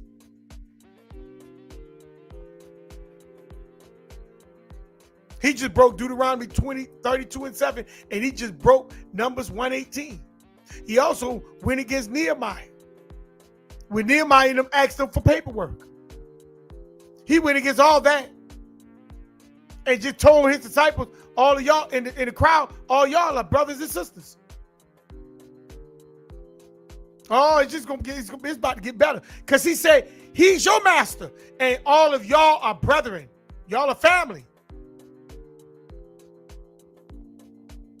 See, so there's no more separation. Everybody now can just come now.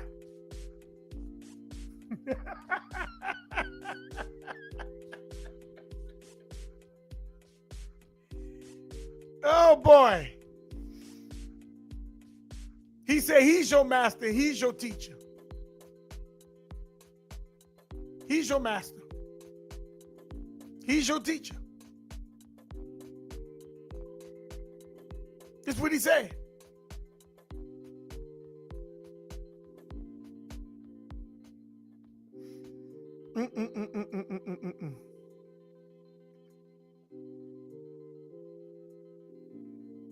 Let's go to verse 9.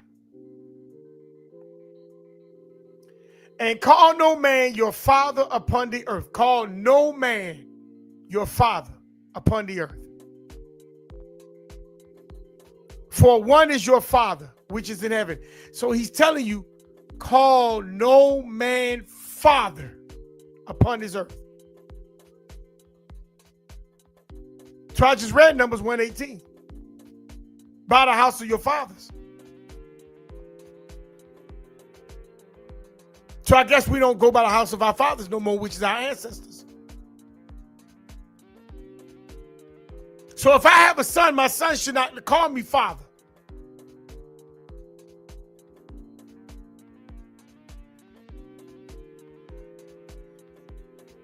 He didn't make a distinction. He said, call no man father upon the earth.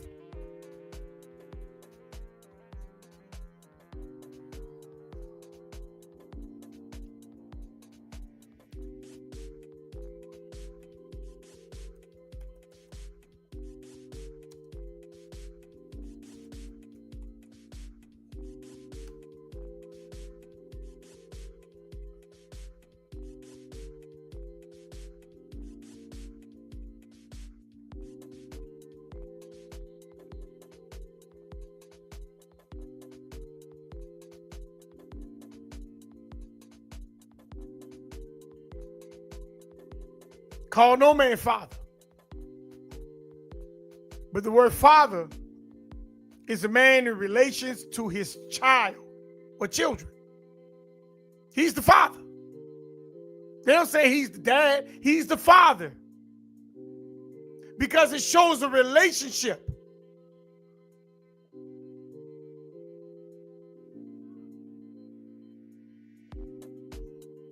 See, it often is a title or a form of address of a priest. See, a priest can also be called a father in some instance. But see, that's getting into the Catholic Church or Christianity.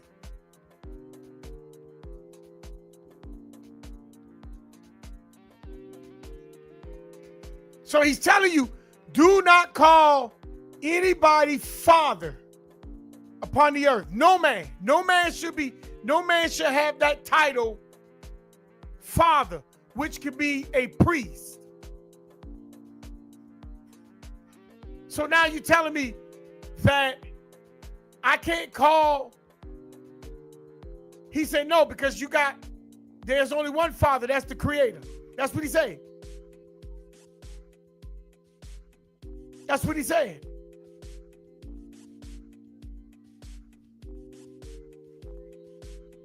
Verse 10, he said, but I'm going to get back in verse 9. But verse 10, he says, neither be ye called master, for one is your master, and that's Jesus. Jesus is your master. He's your master. So don't go out there and call somebody a master.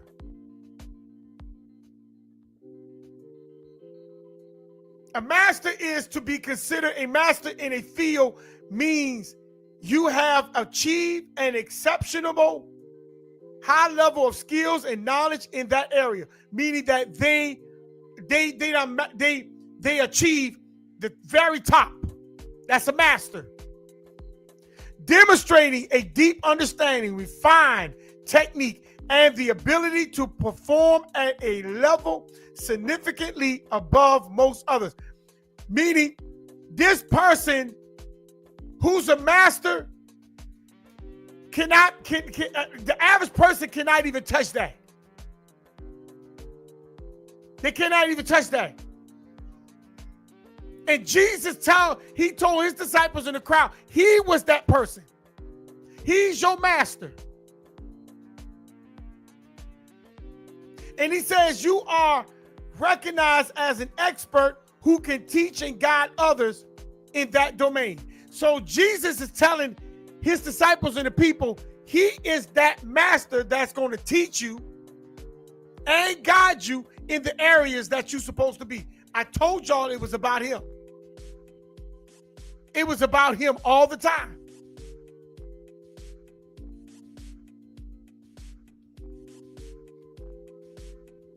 It was about Jesus all the time. He didn't care if the disciples were real Israelites, because I'm going to show it to you in a minute. Another one. He didn't care, because it was really about him conquering and controlling authority.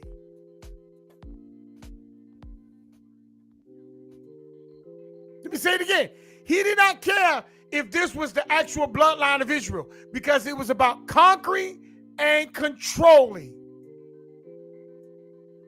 And everything worshiping him and his name. See, he's telling you a little bit at a time. He's your master. He's your teacher. Don't you call nobody master and teacher. Now, see, there's only one father. That's the creator. See, he has to connect himself to a little bit of truth, but he's going to throw the truth. To a little bit of truth, but he's going to push himself there to connect to that little bit of truth. Because, see, he know you know about the creator. He know you know about this one God, but he got to get you to believe that he's the son.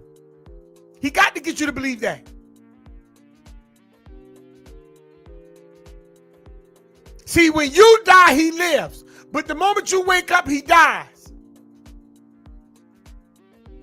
And that's why he said he's your master. He's your master.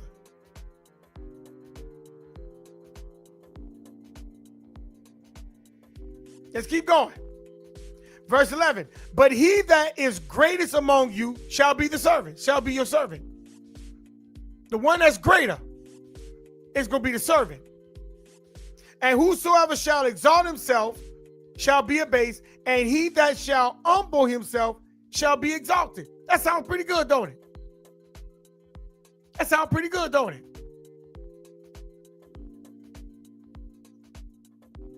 See, if you're greater, you're supposed to be the servant. But see, he's getting you to go against them that were great, which were the Pharisees and the scribes. They were great at what they were doing. He's getting you to now exceed them.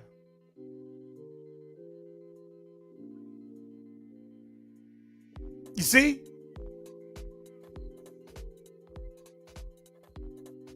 But let's keep going. Verse 13. But woe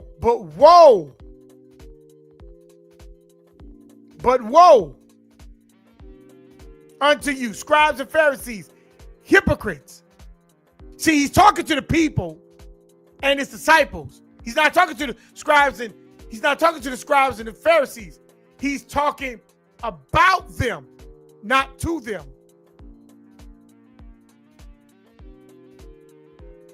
For you shut up the kingdom of heaven against men. For you neither go in yourself, neither suffer ye them that are entering to go in. Entering to go in. So in other words, you stopping people for coming to the kingdom of the Creator. That's what he's saying. See, it sounds like a bunch of grievance. What is the kingdom? The kingdom is God rule and reign over people in the world. That's the kingdom that he's talking about. He's saying that it's God rules, R-U-L-E-S, and reign over the people in the world. And it's also known as the kingdom of God. So he's telling his disciples that if your righteousness does not exceed them, then you will not enter where God rules are, and you will not be able to reign over, and it will not be able to reign over the people of the world.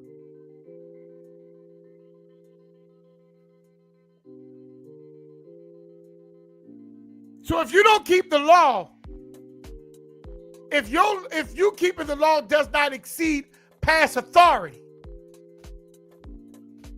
then the rules of God and his reign will not even matter.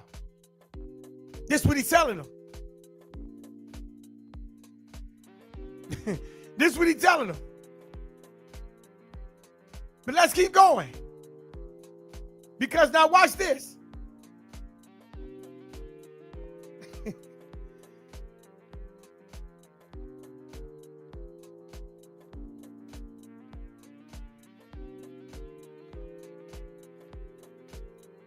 He's saying you shut up the heavens. You shut up the kingdom of heaven. You stop God from ruling and his reigning over the people of the world. You stopping that. He's telling the Pharisees, they stopping that. But mind you, they set up the districts like Moses did. I haven't seen one law they broke yet. I'm just listening to a bunch of grievance.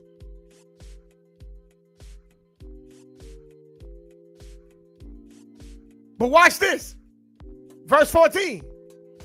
He said, woe unto you, scribes and Pharisees, hypocrites. Now notice what he did. He called them hypocrites. Hypocrites. What is a hypocrite? Somebody who says something. Someone who pretends to have certain beliefs or qualities that they do not actually have. That's a hypocrite. So he's saying that they are in rule, but they really don't have the quality to rule. They're faking like they are the real authority when they are not really the authority. That's why he called them hypocrites. He called them hypocrites. See? You're a hypocrite. That's what he's telling them.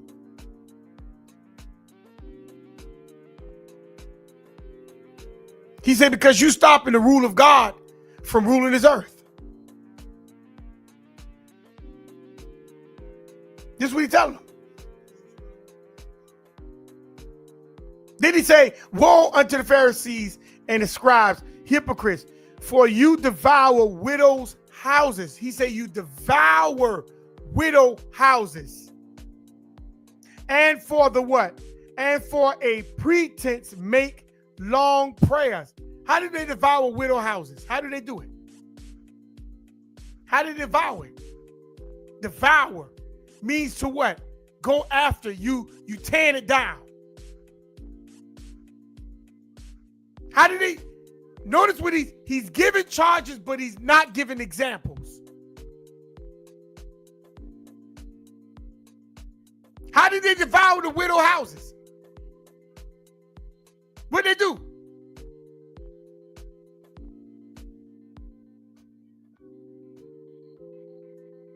He's saying these are what the scribes and Pharisees are doing. So now, if he's seeing this, why he's not bringing this and putting charges there?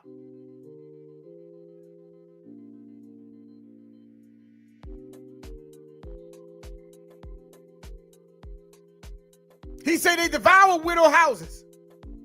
And for the what? For a pretense make a long prayer. He said they make long prayer. I don't see where that's against. Well, devouring widow houses, what he saying, that they go and have sex with these women?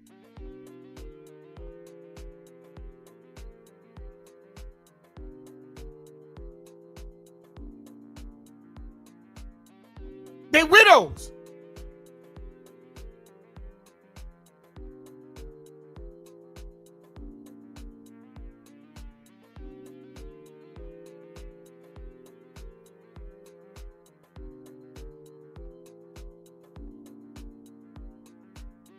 See, I don't understand what he mean by they devour the widow houses. They raping them?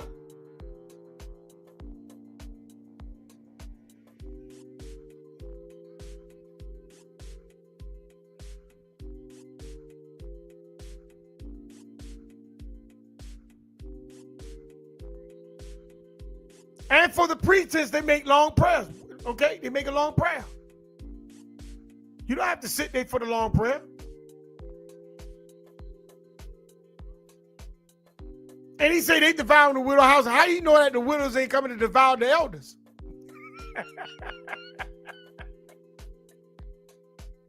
How you know what he's seeing might be the other way around, or it might be both ways, and both of them might be in agreement today.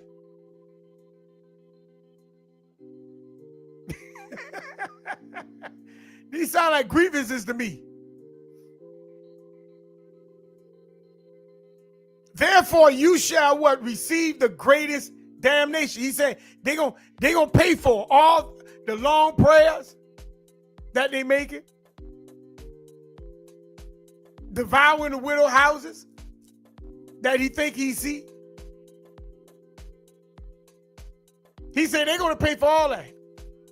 This is what he's saying. They're gonna pay for this.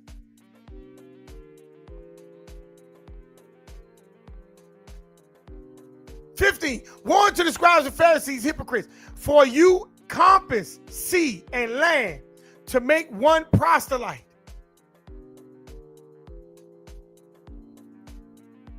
See, they go all over to get one convert. Convert to what? I thought Israel was a family. So what are they converting? It's how you know you ain't working with Israel. What are they converting to if they are bloodline? I told you they ain't Israel. Jesus busting them out. He's busting them out. They're not Israel. You go and get one proselyte and you convert them.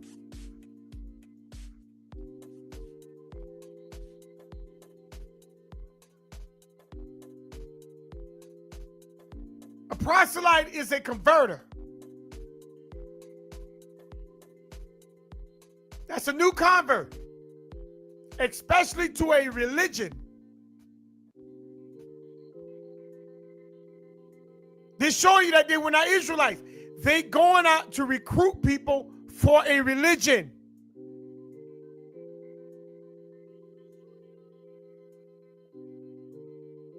And they were competing for the people. The Pharisees and the scribes were competing against Jesus. Bam. I just gave it to you. I just gave it to you.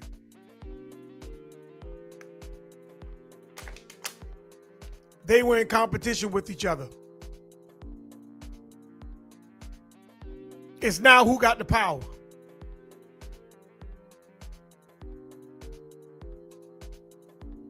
They were going out converting people.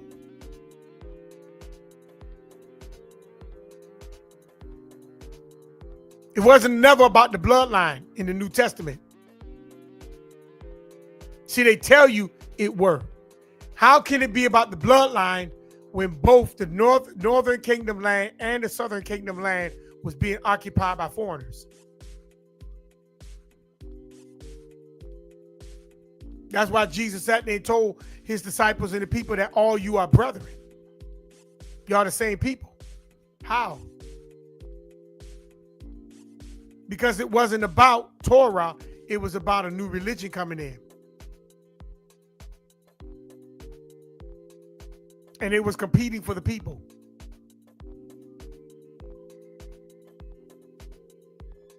So Jesus is he's airing his grievances out. Almost like a campaign speech to persuade the people towards him. This was what was going on.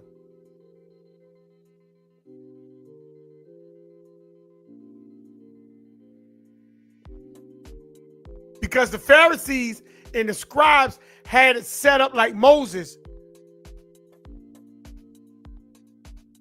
in Jerusalem. And then Jesus was coming in to knock all that down because he wanted the people to follow him. See, John the Baptist is out the way now. So now Jesus is going full throttle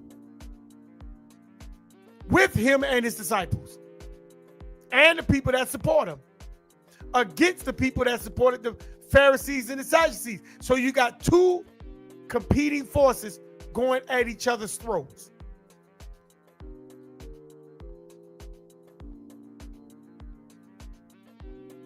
See, it says, woe unto the verse 15, woe unto you scribes and Pharisees, hypocrites, for you encompass sea and land. They cover the sea and land. See? Because they're spread out. They run the districts. It's easy for them to get to point A to point B before Jesus get there.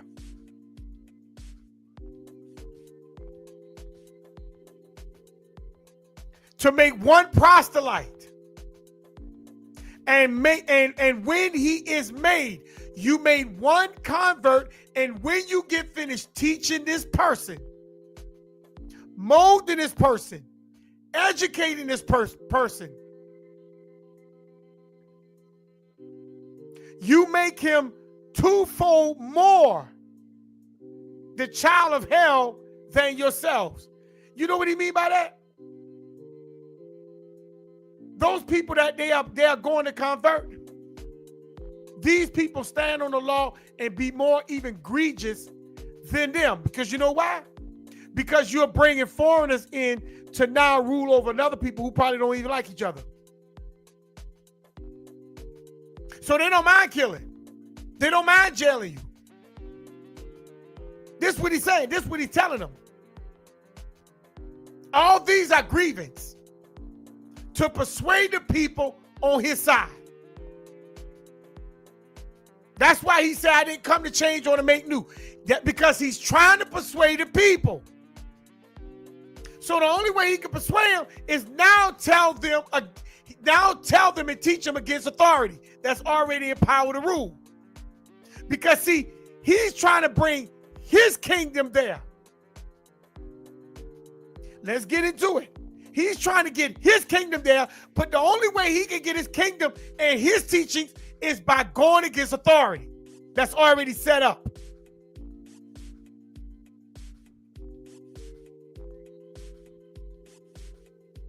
So let's go. Let's keep going. Let's keep going. Verse 16. Woe unto you, blind guides. He called them blind guides now. Guides. Guides. Des. Blind guides. See? Woe unto you, you blind guides, which say, whosoever shall swear by the temple, it is nothing. But whosoever swear by the gold of the temple, he is a debtor. 17, you fools and blind, for rather is greater the gold or the temple that sanctifies the gold. So now watch this, verse 18. And whosoever shall swear by the altar, it is nothing, but whosoever swear by the gift that is upon the that is upon it, he is guilty. Then he says, verse 19, you fools, the blind, for rather is greater the gift or the altar that sanctifies the gift. Whosoever therefore shall swear by the altar sweareth by it and by all things thereon. And whosoever swear by the temple sweareth by it and by him that dwelleth therein. And whosoever shall swear by the heavens, by heaven, sweareth by the throne of the Creator and by him that sitteth thereon. Now, what is he saying? He's telling you that if you make an oath in the temple, you made an oath for the temple, everything that's on the altar and all that. You made an oath upon all that. And if you swear by heaven, then you swear by the Creator's throne. Look, to sum it all up, swearing is just simply an oath. So no matter where you make that oath, you got to keep it. It ain't that if I swear by the temple, then everything that's in the temple, I swear by it too. That's foolish and that's stupid. See, what he's trying to do is bring your mind into like a fear tactic.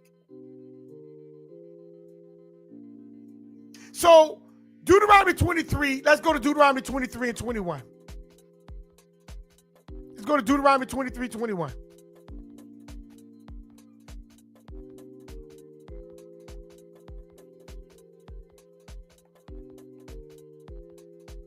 Deuteronomy 23, 21.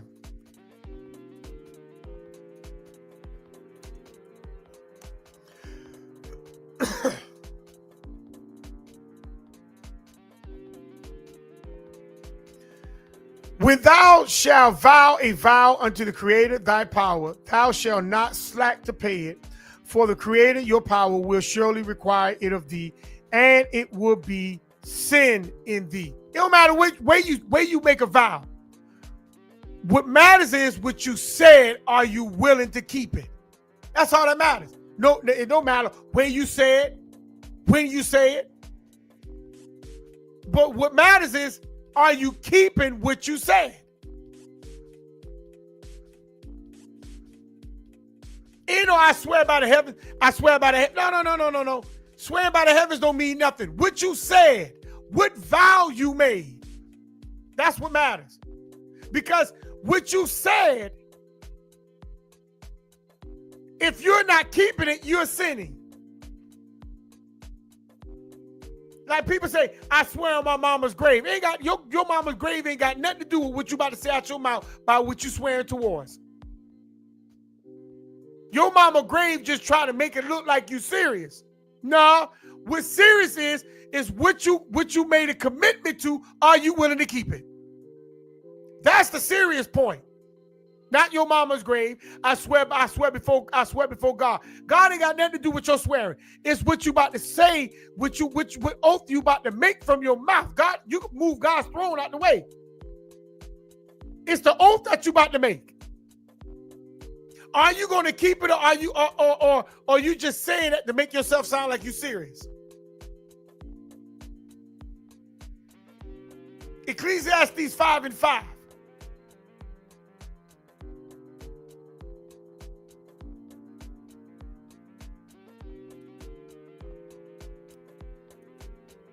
Ecclesiastes 5:5. It ain't got nothing to do with if I swear by the temple and everything in the temple. That's foolishness. That's foolishness. It's the oath that you made. It's the oath that you made. Ecclesiastes 5:5. Better it is that thou should not vow.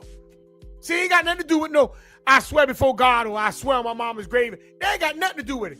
It's for you not to even open your mouth. Because the moment you open your mouth, because see your mama's grave, she's gone.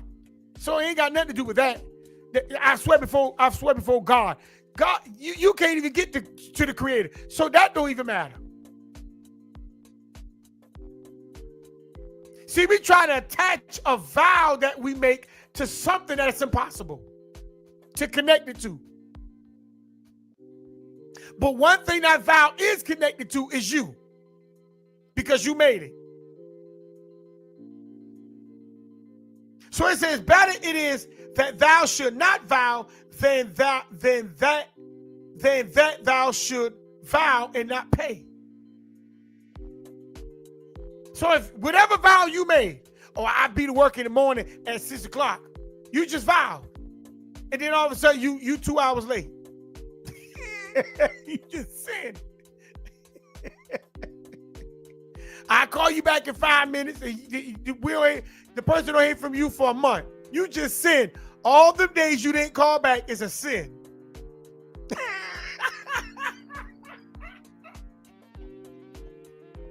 And you say, hey, I promise on my father, man, I'm gonna call you back in 2 minutes. Your father ain't got nothing to do with your vow. That's your vow. So without all that mess that Jesus was just talking about, that's void. He's just trying to put fear there. Oh, see, if you vow in the temple, which one is greater, the gold or the temple? See, no, it's whatever in the temple you're connecting yourself. No, it ain't. No, it ain't. No, it ain't. I could go to a church, a synagogue, or wherever, and I can say, I swear before this. Whatever I'm swearing before ain't got nothing to do with the vow I'm getting ready to make out of my mouth. Because my vow ain't connected to where I'm at. My vow ain't connected to what's around me. My vow is connected to me. See, so he's not really giving you the law. He's trying to spark fear.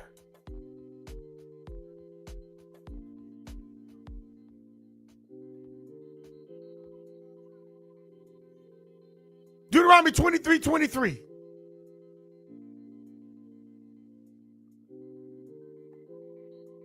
Your vows, whatever you try to connect it to, ain't got nothing to do with your vow. Ain't got nothing to do with your vow. Because all that what you trying to connect it to ain't made you made that vow. You made that vow. And you got to connect yourself back to that. You got to make sure you do what you said out of your mouth. Because if you don't, that sin is on you. Not your mama grave, not no Creator's throne, not my house, and not over there. No. It's connected to you. You just got sin upon you. That sin sitting on you now. So what Jesus said was false.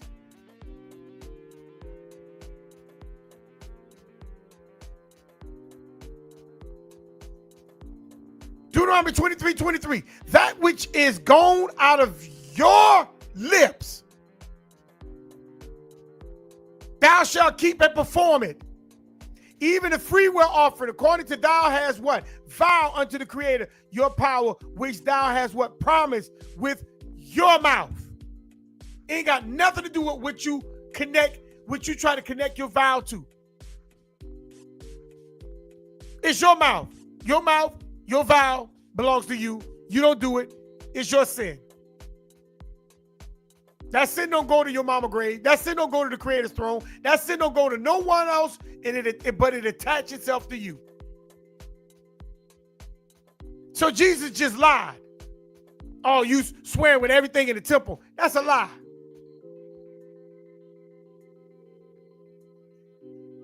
That's a lie.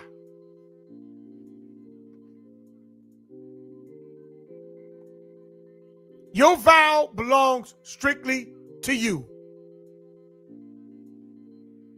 And let's grab one more for Deuteronomy 23, and we're going to get back to Matthew 5. And I'm not going to be much longer. Matthew 5.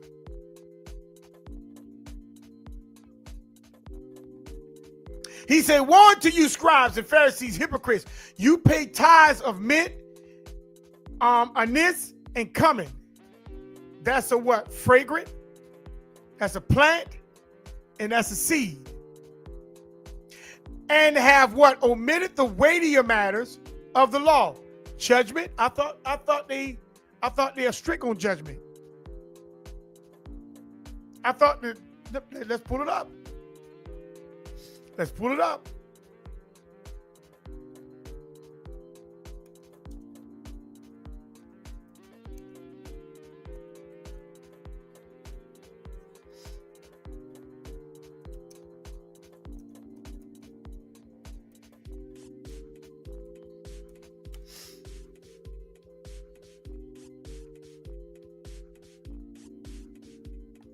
He said he don't show no mercy.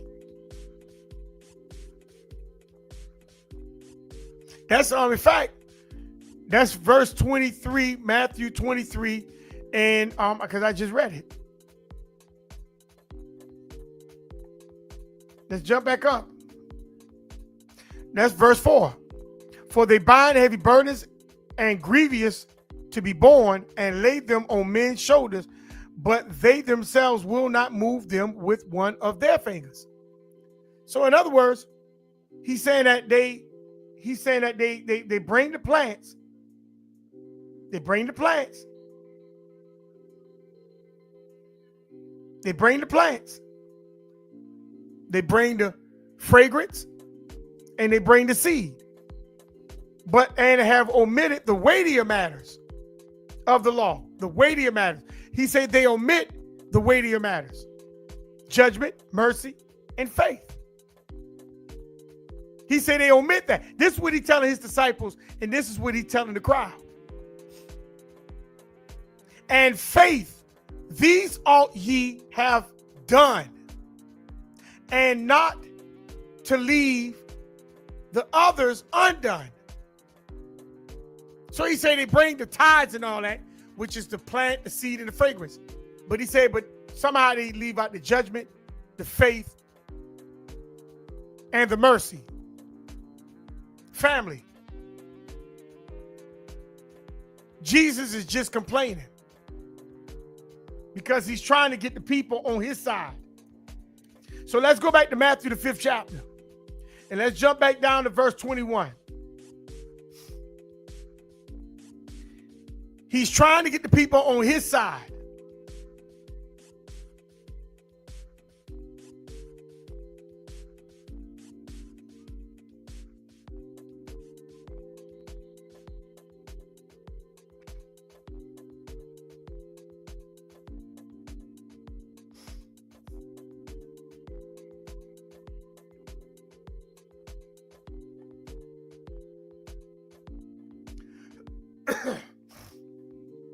Now, Matthew the 5th chapter, verse 21. And look what he said. You have heard that it was said to those of old. Now, notice he's going back to the old. Now, he's going to the Old Testament. Now, notice what he said. You have heard that it was said to those. See, why would he say that if he didn't know the law? Why would he say, you have heard, if the people that was in authority was not teaching? You see? Because he's getting ready to attack with their teaching. He said, you have heard that it was said to those of old, you shall not murder. And whosoever murder will be in danger of judgment. Notice what he said. Whoever murder is going to be in danger of judgment. And that's the truth. Because when somebody get killed, you got a sanctuary city. But Moses and them has to do their investigation in order for who? For them to get to the bottom of the matter. And if the matter was that the person who killed should not be protected by the sanctuary city, they're going in to get him. And he's going to have to stand trial and judgment. So that this is true. He's standing in danger of judgment. But notice what he said in verse 23. But I say to you,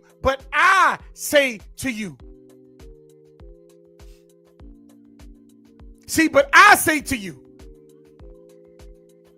that whosoever is angry with his brother without a cause shall be in danger of the judgment.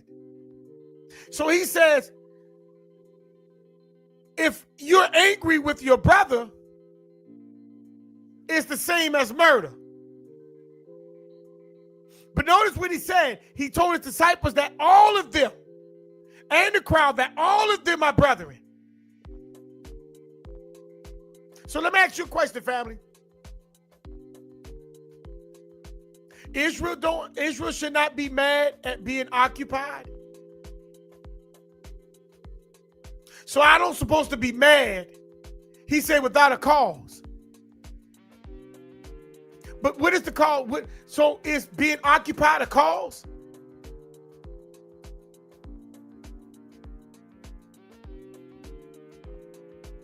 Because I don't see Jesus talking against the occupation of Rome. He's talking about the rulership and the authority of those that sit in Moses' seat. I don't see him talking against Herod, Pilate, Caesar. I don't see him talking against these people. But he's talking against the Pharisees and the scribes.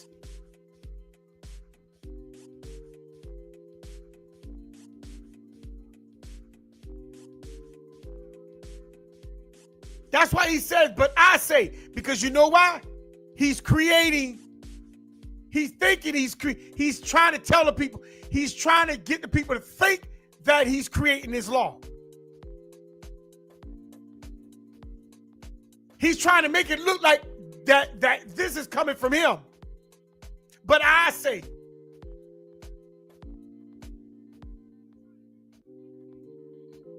that if you hate your brother without a cause, you are in danger of the judgment. He's trying to make it look like he's saying this. This coming straight from him. Proverbs 25 and 22.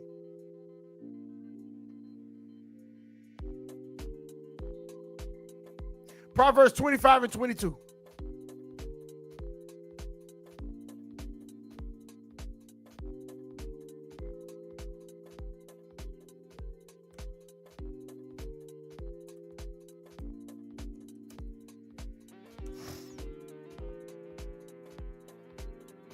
Trying to make it look like it was him.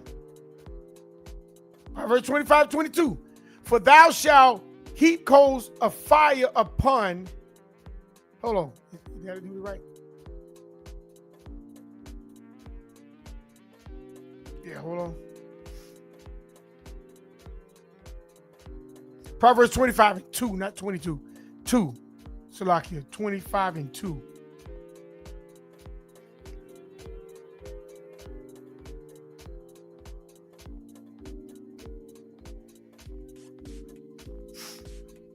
It says, it is the glory of the Creator to conceal a thing, but the honor of kings is to search out the matter. See, you're supposed to search the matter out. See, you don't just hate your brother just to hate him. You search out why he hates you. See, Jesus was trying to make it look like he just came up with that. No. Deuteronomy 19:5. Deuteronomy 19:5. You're supposed to search out a matter.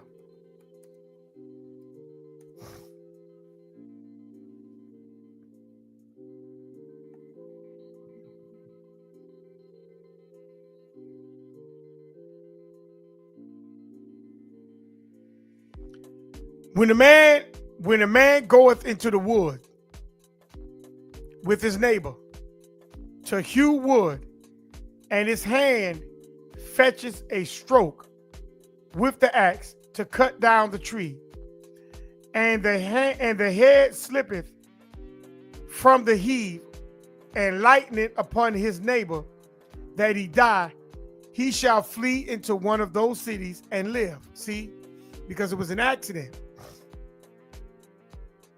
It was an accident. Lest the avenger of the blood pursue the slayer, while his heart is hot, and overtake him, because the way is long, and slay him, whereas he was not worthy of death, inasmuch as he had hated him not in time past. So in other words, see, you got a place to run. But the problem is, they can pursue you if they choose to.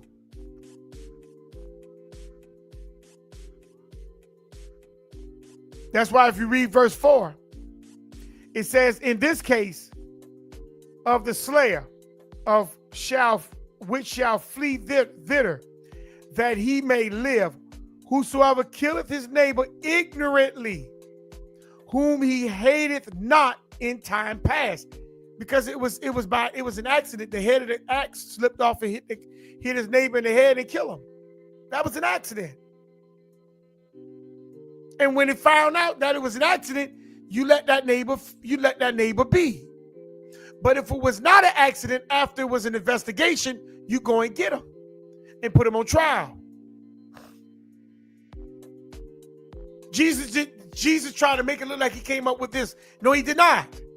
By hating your own brother, he did not come up with that and saying you'll be tied up for judgment. He did not come up with. He said, "But I say." He didn't come up with that.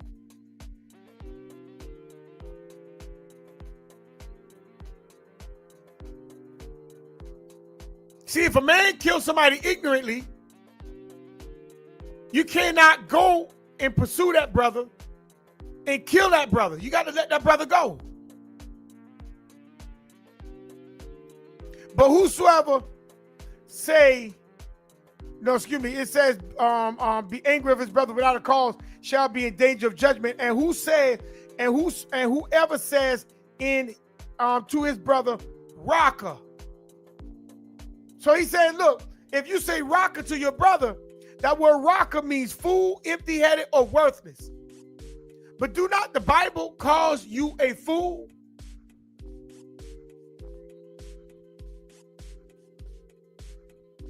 The Bible got many verses in it that tells you that you're a fool. So I'm trying to figure out worthless. The Bible tells you that there are scriptures in the Bible that tells you that you're worthless. Empty-headed, I got to find another word for empty-headed.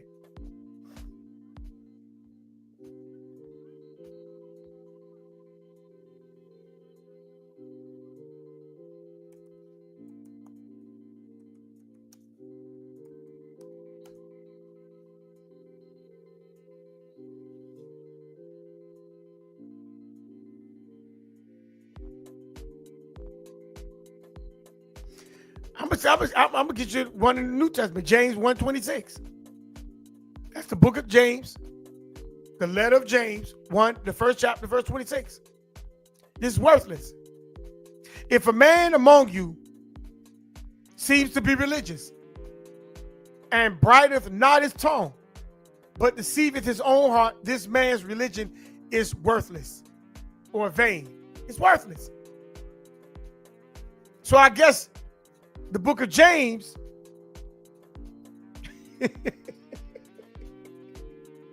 so I guess the book of James is in danger, because James 1:26 says you're worthless.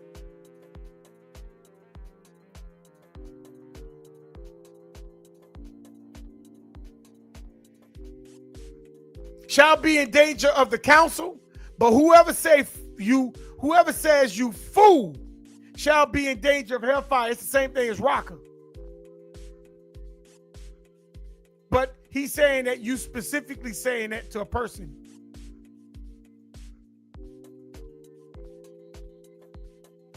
Therefore, if you bring, verse 23, if you bring your gift to the altar and there remember, now I want y'all to pay attention to this right here now. Therefore, if you bring your gift to the altar and there remember that your brother has something against you. Now the word gift and altar, I had to look at this. Leave your gift, therefore, before the altar and go your way. First, be reconciled with your brother, and then come and offer your gift. This is what he's saying. Agree with your adversary quickly while you are on the way with him, lest your adversary delivers you to the judge, and the judge hand you over to the officer, and you be thrown into prison.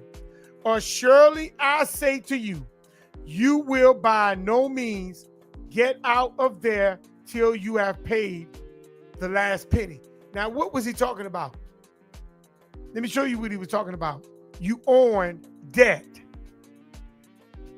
That's what he's saying. He used the gift and the altar to trick you, but he was talking about you owe somebody money. See, he's trying to make it look like he came up with these great sayings. Let's get into these last scriptures and let's close on out. Let's go to Psalms. Let's go to Psalms 24 and 24.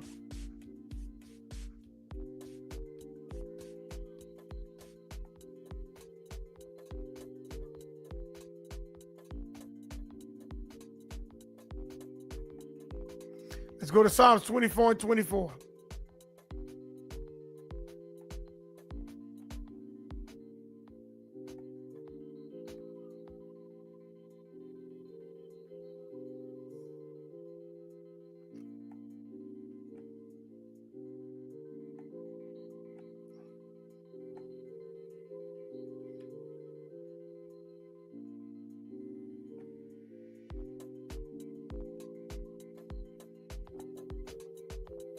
Hold on.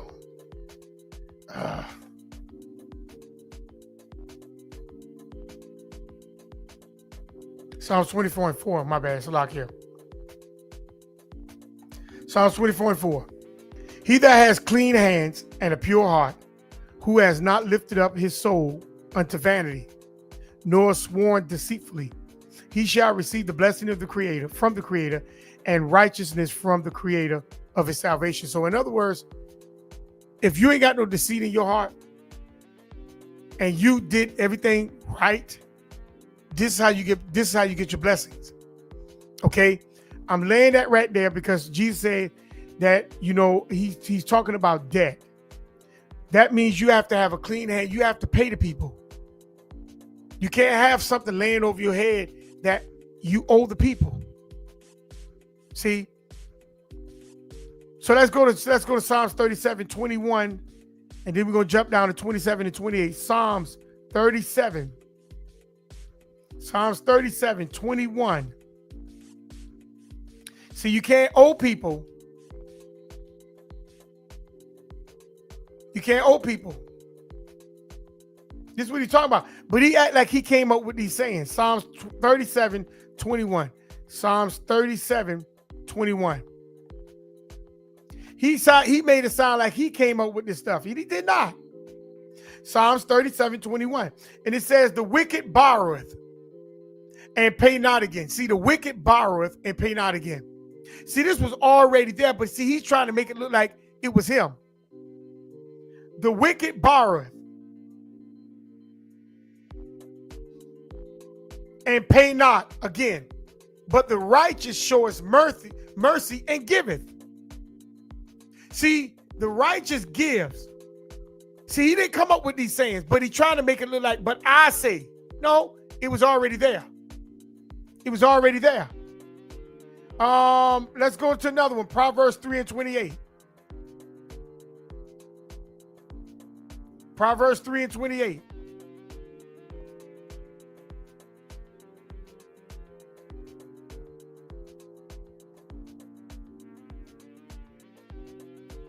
Proverbs 3:28.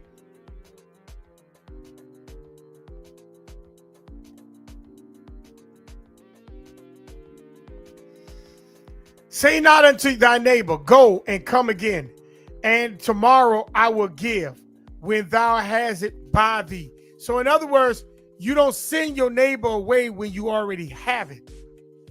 You pay your neighbor, you give it to your neighbor. See, all this was already there. But he's trying to make it look like, but I say. But I say. Let's go to another one.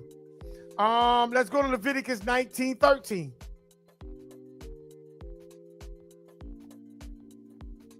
Leviticus 19:13.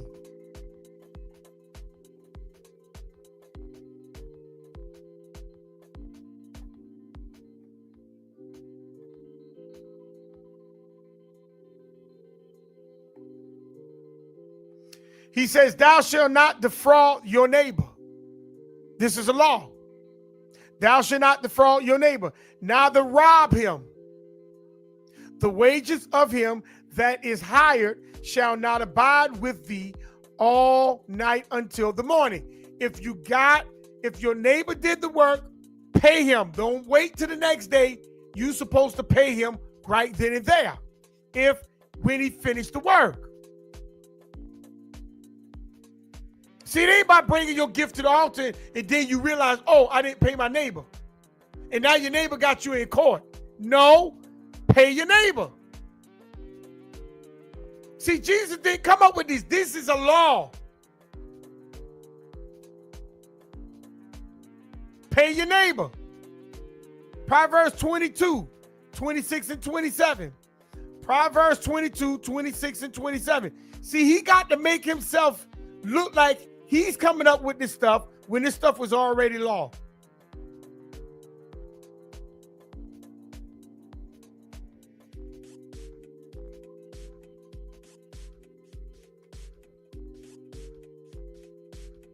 Proverbs 22:26 and 27.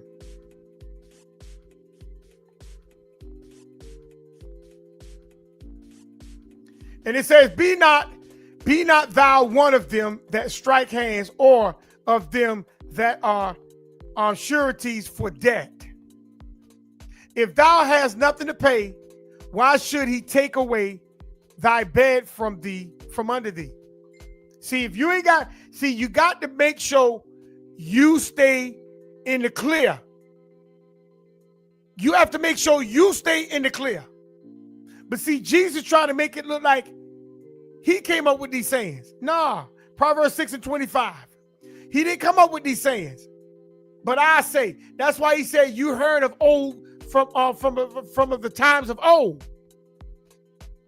He's telling them he's getting all this stuff from the Old Testament, but he said, but I say, he got to inflate himself up to make it seem like it was him who came up with a lot of stuff. Proverbs 6:25.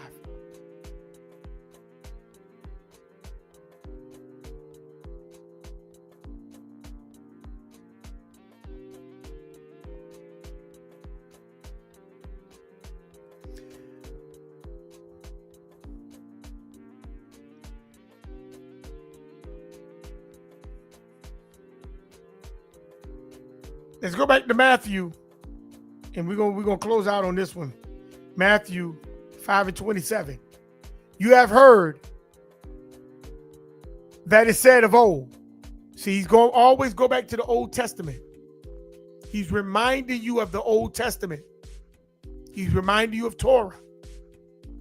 He said what? You have heard that it was said. Where are they hearing it from? The scribes and the Pharisees. To those of old, you shall not commit adultery. See, you shall not commit adultery. He said, you heard of this because it's a law. Thou shalt not commit adultery. But then he says, but I say to you that whosoever look at a woman to lust for her has already committed adultery with her in his mind. But notice what he said. He said, but I say this. I'm adding on to the law. Deuteronomy 4:2. But see, Jesus is adding on to the law. But nobody don't say that this dude is breaking the law by adding. They make it look like everything is kosher by him doing this. He said, but I say, whosoever look at a woman to lust for her has already committed adultery in his mind. Okay? Let's close it out on this, and we'll pick it back up on next week. Let's go to Proverbs 6:25. Proverbs 6:25. See, this stuff was already there. That's why Proverbs 6:25 says, lust not after her beauty. Lust not after her beauty. Those laws and those sayings were already there.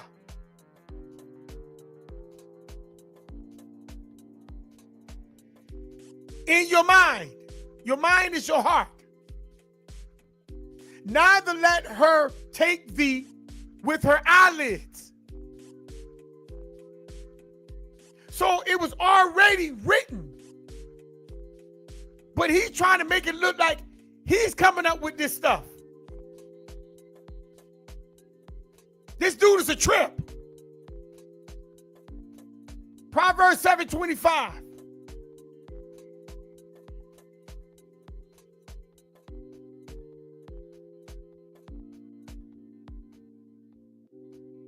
He trying to make it look like he's coming up with this stuff.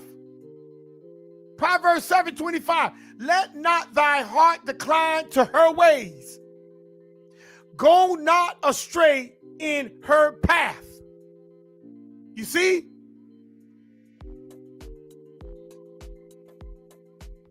There was already sayings about looking upon the woman and lusting upon her. It was already there. Psalms 101:3.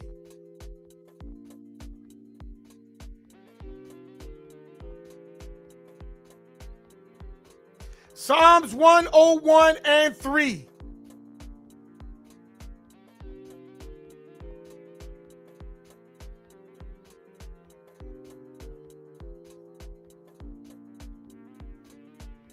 Psalms 101:3.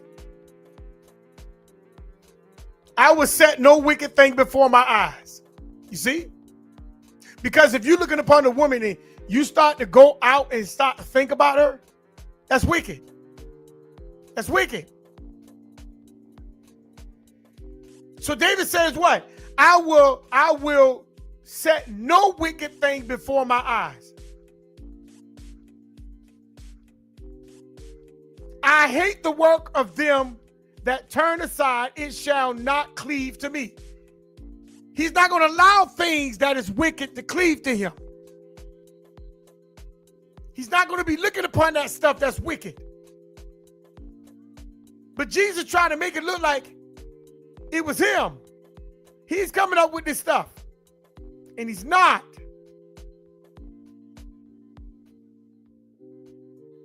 That's what he tried to do, family. He tried to make it look like he came up with this stuff. But there were laws already there.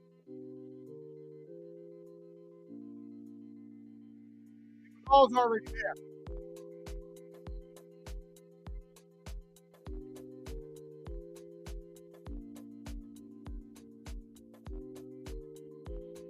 Family, this guy is fighting for control and power. They say, oh no, he came to save. No, he came to fight for power. That's what he came for. He came to fight. He came to go against authority, to be able to gain the people's trust, to be able to follow what he's doing.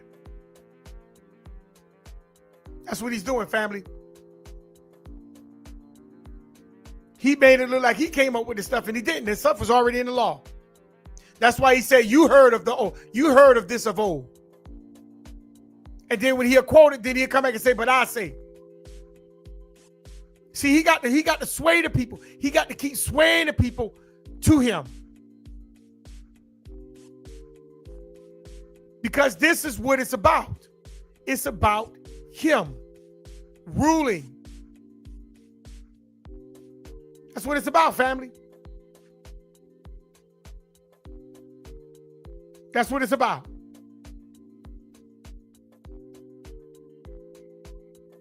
So we thank each one of you for joining me tonight. It's Maury Yacob and ITFTR Network. I'm not going to hold you much longer. This is Dave East and Ransom. Shalom, shalom to them brothers. Assalamu alaikum. We get up later. Dave East and Ransom. Farewell. Peace. Man, I'd like to say my farewells and my goodbyes. I'm done with this shit, man. It's time to live life. For real. No more bullshit, man. Take your boys out. Come out. Let's go. Yeah. Here's my farewells to the street life. I'm from a place where if you talk proper, they say you speak white. Ironically, a long sentence will lead to a couple brief kites. A cat inside a 6x9 should help you to sleep tight. This our history I recite. Farewell to them niggas in stairwells who no longer breathe life. I shake my fist and release dice and pray that I don't ace out. But if you planning to win, you got to replace doubt. That ran gonna send and plot his escape route. Don't gotta ask what you pray about. If you get that kiss from death, you'll never make out. A lion could never play mouse, could try, but you'll never break out. Farewell to them nights was lying on Ray's couch. Had nowhere to sleep through the week, surviving the days out. I'd be dead if I couldn't rap, or doing life cause I wouldn't rap. What good is that? I used to flood my hood with smack. I understood that I stood for more. I built my name and I stood on that. The farther you try to slip away, the harder they try to pull you back. That's facts. Yeah. Just say your goodbyes and farewells. Just sitting in a square cell, scared to God cause you fear hell. Goodbye. You told your dead daughter that you won't dare tell. She cried. Was sent to your tear as soon as her tears fell. But why? You wasn't born just to die. I'm doing more than survive. It's either tortured alive or receive your portion of pie. I need all mine. Now we only offer goodbye. Only thing we offering, nigga. Goodbye. Farewell to all them project nights. No parking, we double park, we talking price. Your moms gave birth, but the judge could offer life. Farewell to the hallway lights. They flickered when we entered, when niggas park they bikes. Hope it's still out there, or you gon' walk the night. Farewell to the nightmares when I sleep. I seen the poltergeist. Pray my talk with Christ, I found the law. Can't do no pork, alright? Farewell to the bros I lost. Ups and downs in life, rough as the smoker's cough. Just separate from rock, kinda like overthought. Switch the weed. Farewell to the train, let's whip a different speed. Farewell to the hand with grams when it was 10 degrees. Like, nigga, please. I dealt with bigotry, you know. They dislike. I sent kites. The life is that write me back just for insight. They asked me about these foreigners, fish bowler. Let's keep the tent light. Like rose I tatted on my windpipe. Farewell that wick nights and EBTs. We sold it in the store like it was DVDs. Farewell to TNT, trying to watch us like TNT. B&B. I ain't stayed in one since they took pop. Watch how I stand right here in my spot. I had a few grams when I first got knocked. Out them bands when they came through the block. Shot me in hand, but shoot till they drop. Caught me some land if I use it or not. I got what ran, niggas knew this was hot. I'ma get love, don't care who in the spot. You can get shot just for moving a lot. He ain't as tough as you think. Look what he drink, he probably take hookah from dots. It was just me and Stoop that got locked. Shooter forever, you know I'm a knot. We handle drama like Oprah. You get a shot, you get a shot. Yeah.